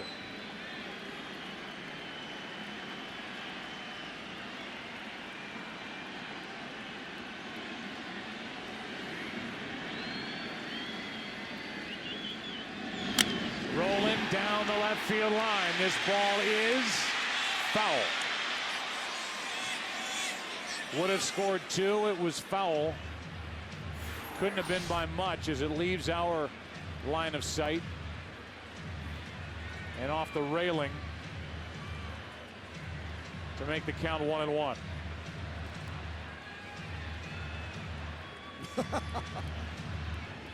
Help it, Fernando. A hit and a walk in the inning. Rolen hitless tonight. Came in having hit in 9 straight games.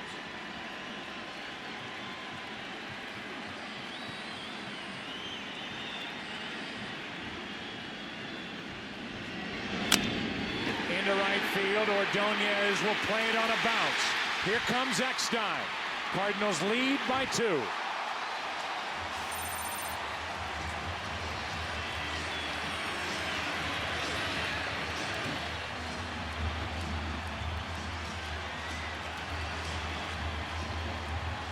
A huge 2-out hit by Scott Rolen.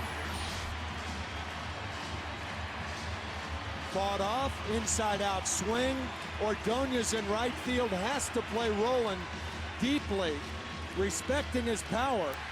Ordonez throw home is late. What a time for Rolen to pick for his first hit in 12 at-bats with runners in scoring position this postseason. And now a 10-game hitting streak for the Cardinal third baseman.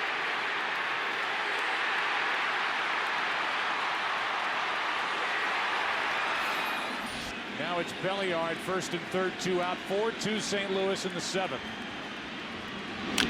Strike 1.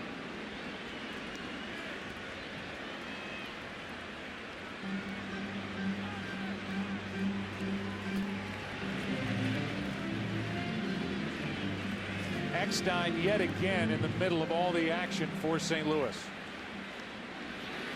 A 2-out RBI hit in the 2nd for David Eckstein. An RBI ground out in the 4th for Eckstein, and scores the 4th run of the night here in the 7th on the hit by Rolen. Strike 2 on Belliard.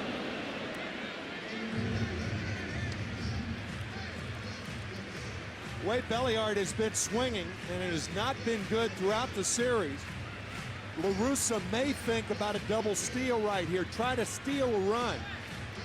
If Rolen does run, you wonder if Rodriguez would throw through. On top of that, why not put more pressure on this Tiger defense, which has melted in the postseason? That's right. With a 2-run lead, you take more chances.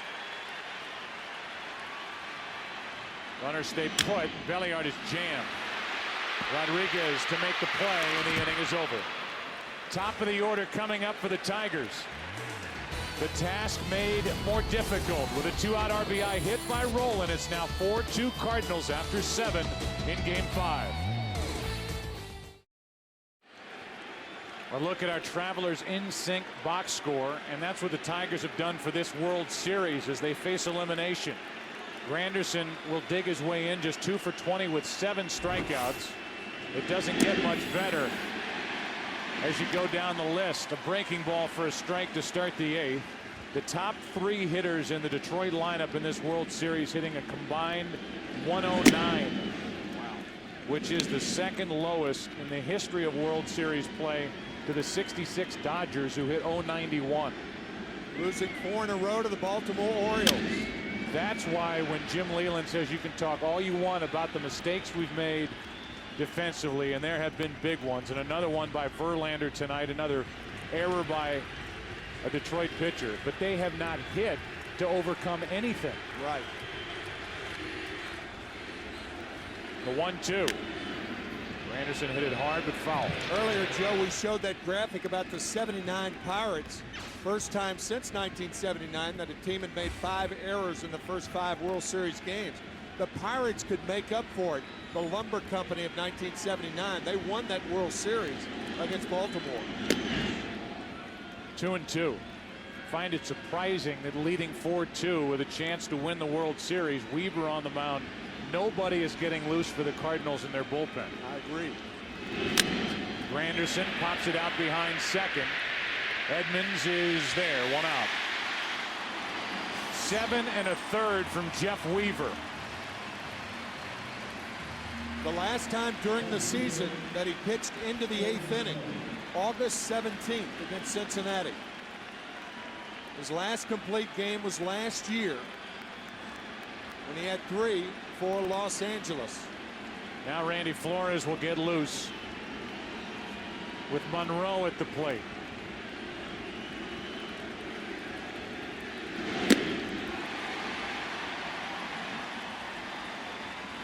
Weaver will throw his name onto the list of unlikely postseason heroes, as he's done it the entire postseason for the Cardinals. Ball 1.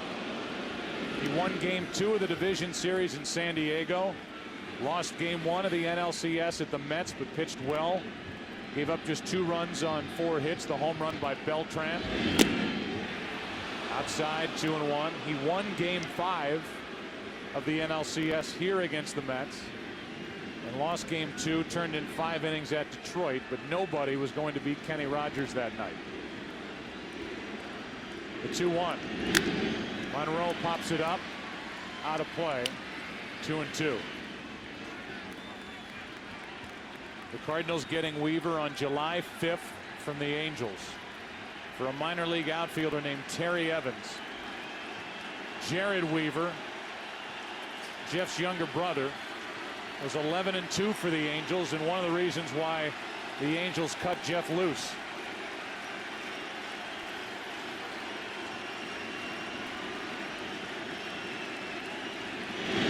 Two out.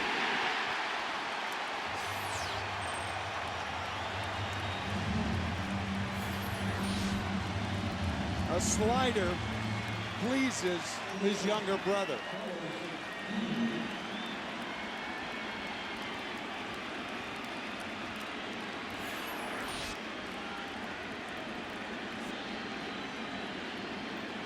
Now Guillen. Detroit needs a base runner here in the 8th inning to bring up Ordonez. They trail by 2.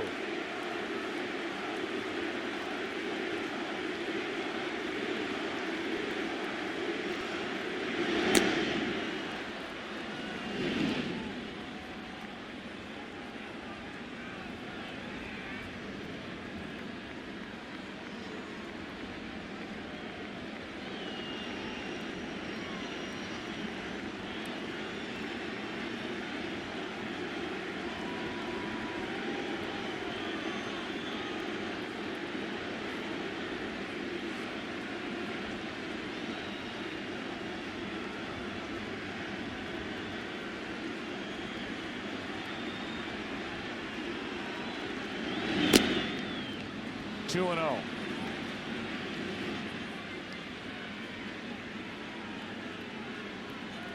Guillen just trying to find any way he can to break this string by Weaver and give Ordonez a chance. Maglio, the on-deck hitter, is 2 out of 18 with no RBIs in this World Series.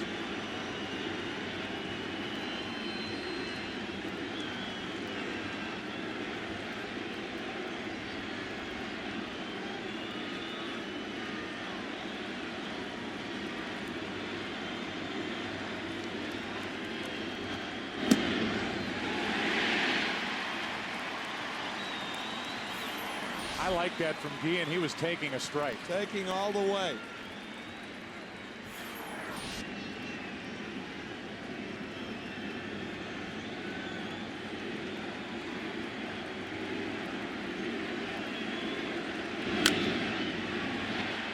took it out of play. 2-2.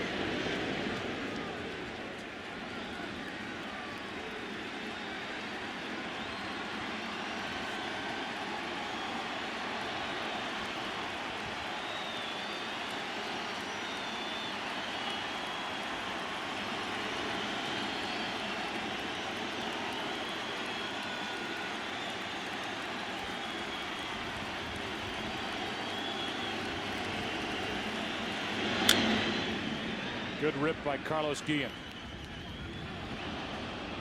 Came into tonight's game with a career .368 average during postseason play. He's 0 for 3 against Weaver.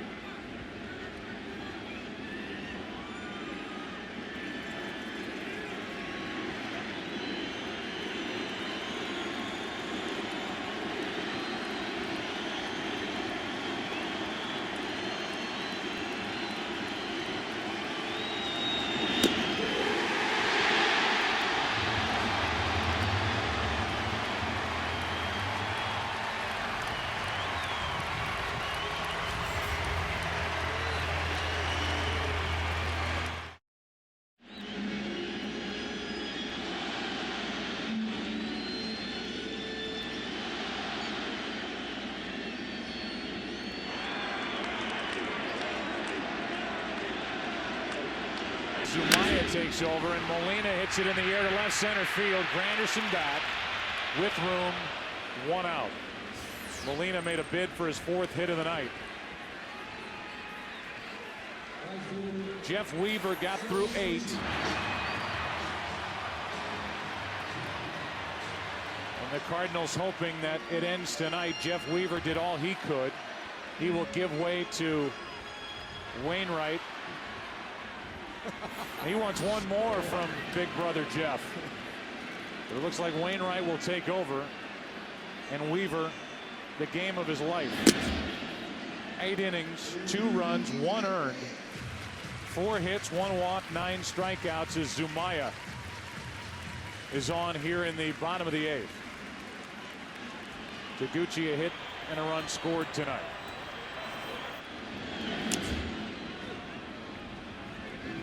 One ball, 1 strike. Scott Spezio has come into the on-deck circle. He'll bat for Weaver.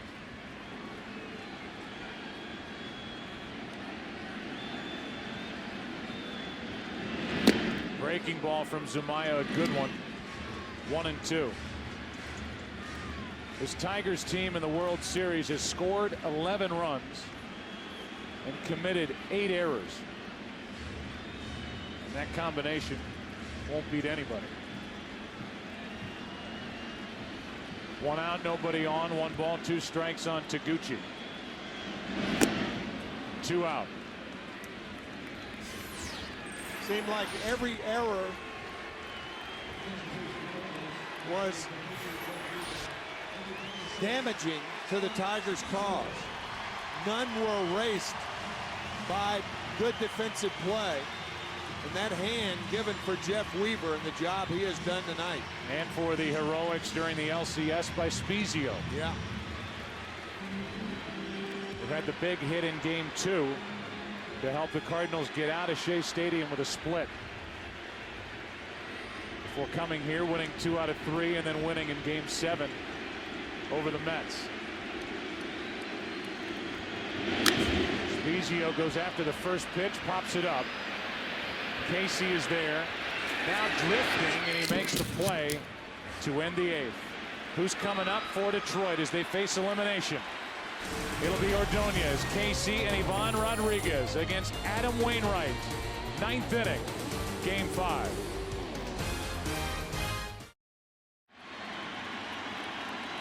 Adam Wainwright, the 25-year-old rookie closer, in to try and end the World Series.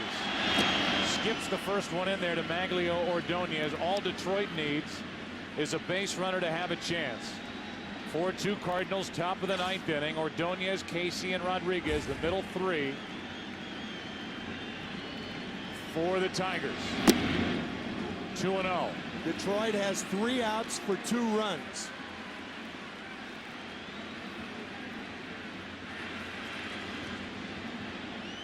Wainwright got the win last night.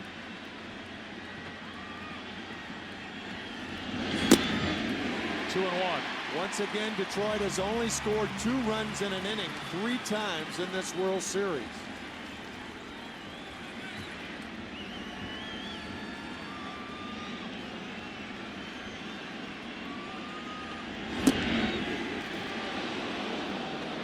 Three and one.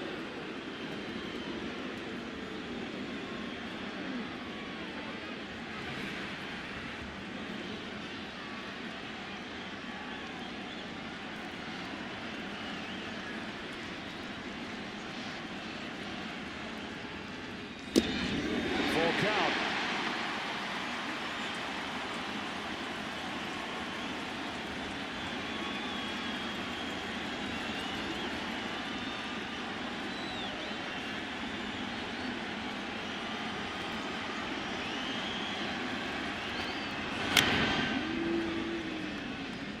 Tony La Russa, the Cardinal manager, is managing in his 5th World Series. He has won it once back in 1989 with Oakland. He has never had more to do within a season down the stretch, and he has never done a better job of managing a team. I couldn't agree with that more.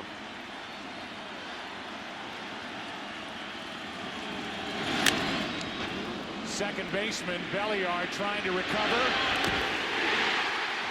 One away. That was a fine play by Belliard.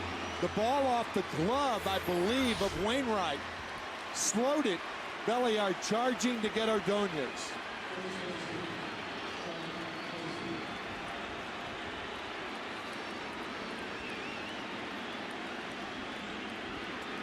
What a play by Belliard as the defense, save for 2 plays in right field by Duncan tonight, has shined for the Cardinals. You think of the catch by Weaver. You think of that play by Pujols and Weaver to start the 7th inning. Now off Wainwright's glove to Belliard. 1 out. Here's Casey, the Tigers' hottest hitter. Strike 1.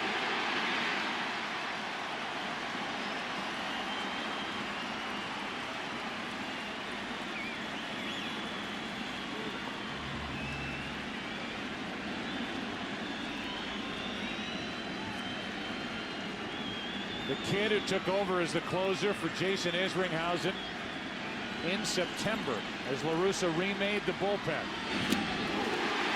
0-2.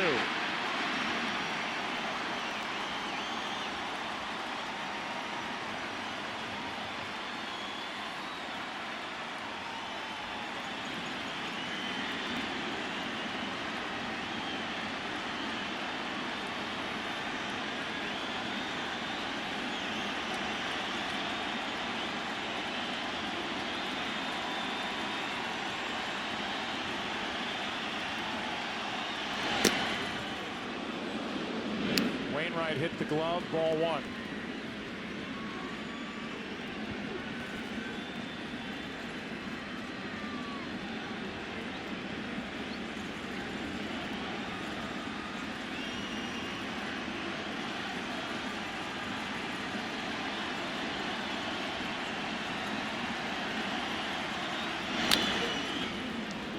Wainwright would go through stretches in the minor leagues after the Cardinals picked him up following the 2003 season, where he would be unhittable and then really struggle.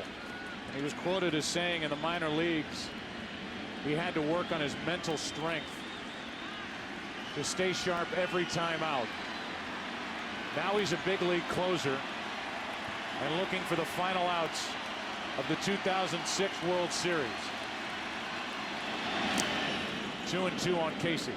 This might be the last game that he's asked to close. He may be a starter next year.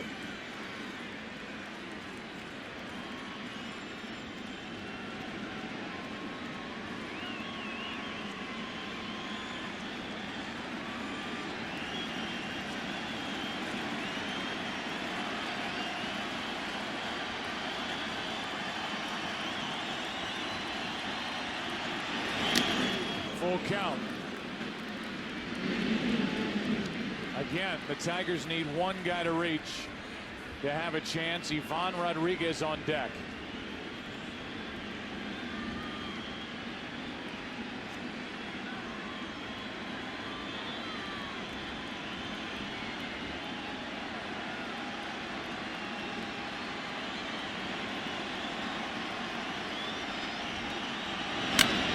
Into right field, well hit. Taguchi on the run, will not get there. It's off the wall.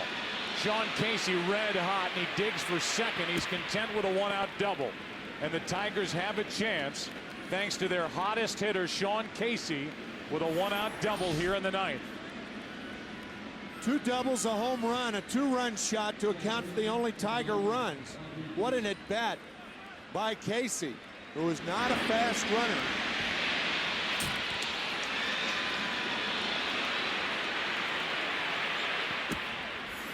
Casey will be lifted for a pinch runner. Greeted in the dugout after back-to-back sensational night swinging the bat. 3 hits last night, 3 hits tonight. And Ramon Santiago takes over as the runner out at second base. If Santiago represented the tying run, I could understand that move. But if the Tigers tie this game and Casey's spot comes up again, Jim Leyland may be sorry he pinch ran for him here. This run's the 3rd run, not the 4th. Rodriguez 0 for 3 tonight, 3 out of 18 in this World Series.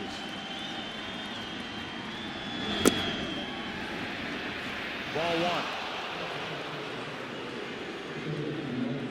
1. Last home run Pudge Rodriguez hit was in the ALCS Game 1 against the A's.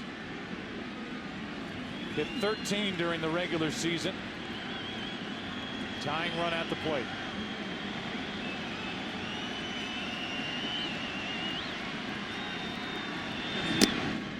Two and 0 from Adam Wainwright.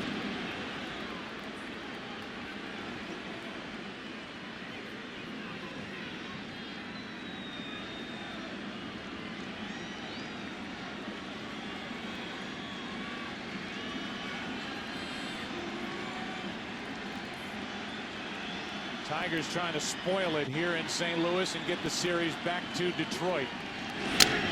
Check swing. Wainwright knocks it down. Makes the play at first. 2 out.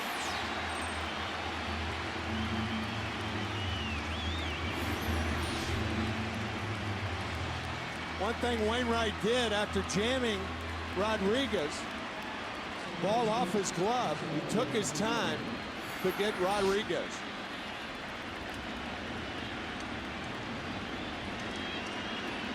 Now Polanco, who is 0 for 17. The MVP of the American League Championship Series. Trying to get his first hit. Hit 4 home runs during the regular season. Has not gone deep in the postseason. He will take anything. A bleeder, a flare. Wainwright trying to end the World Series right now.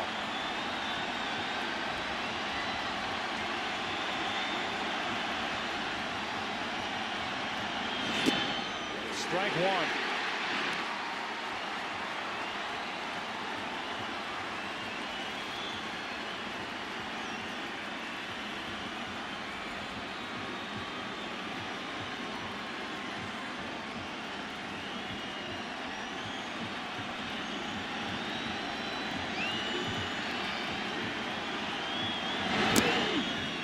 Ball 1.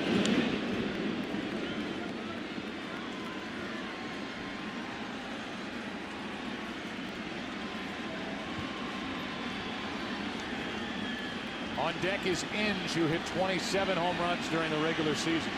Awfully big hole between Pujols and the line for a guy who hits the ball to right field a lot.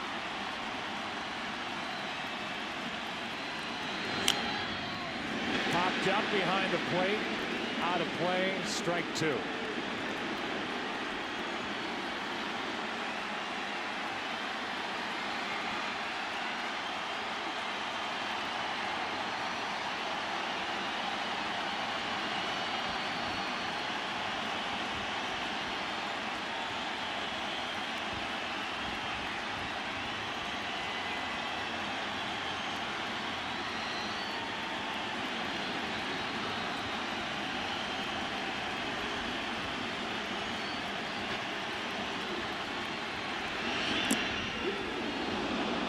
just low 2-2.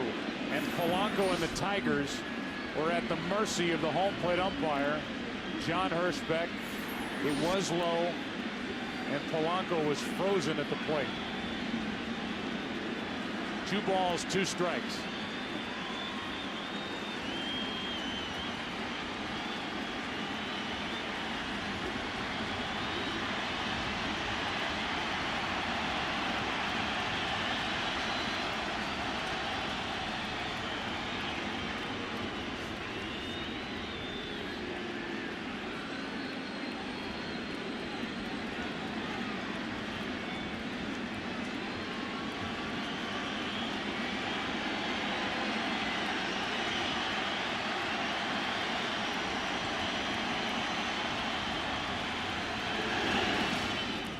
Squirts away, Santiago over to third, and the count's now 3-2 on Polanco.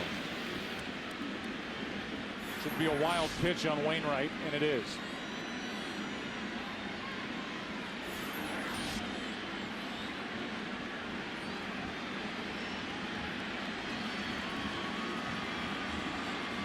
A hot hitter and Brandon Inge on deck.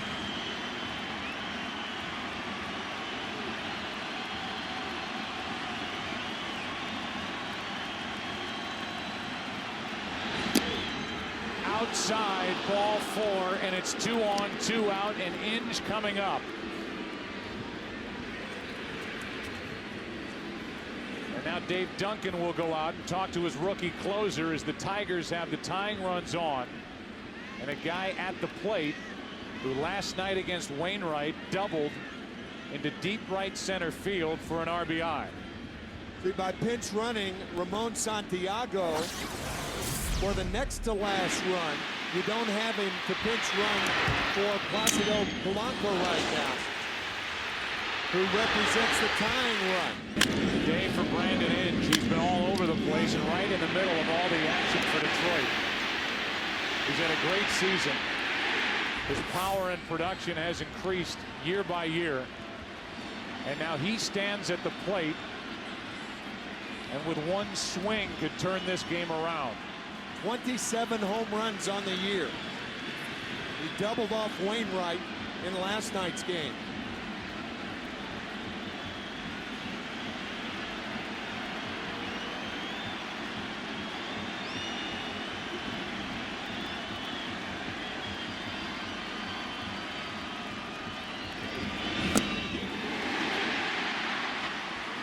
Strike 1.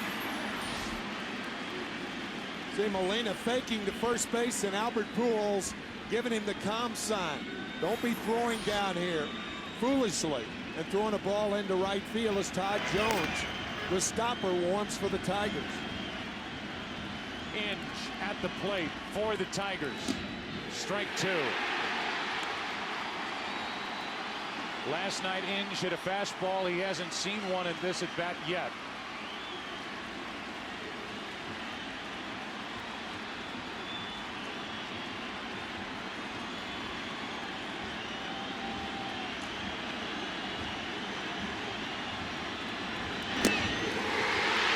For the first time since 1982, St. Louis has a World Series winner.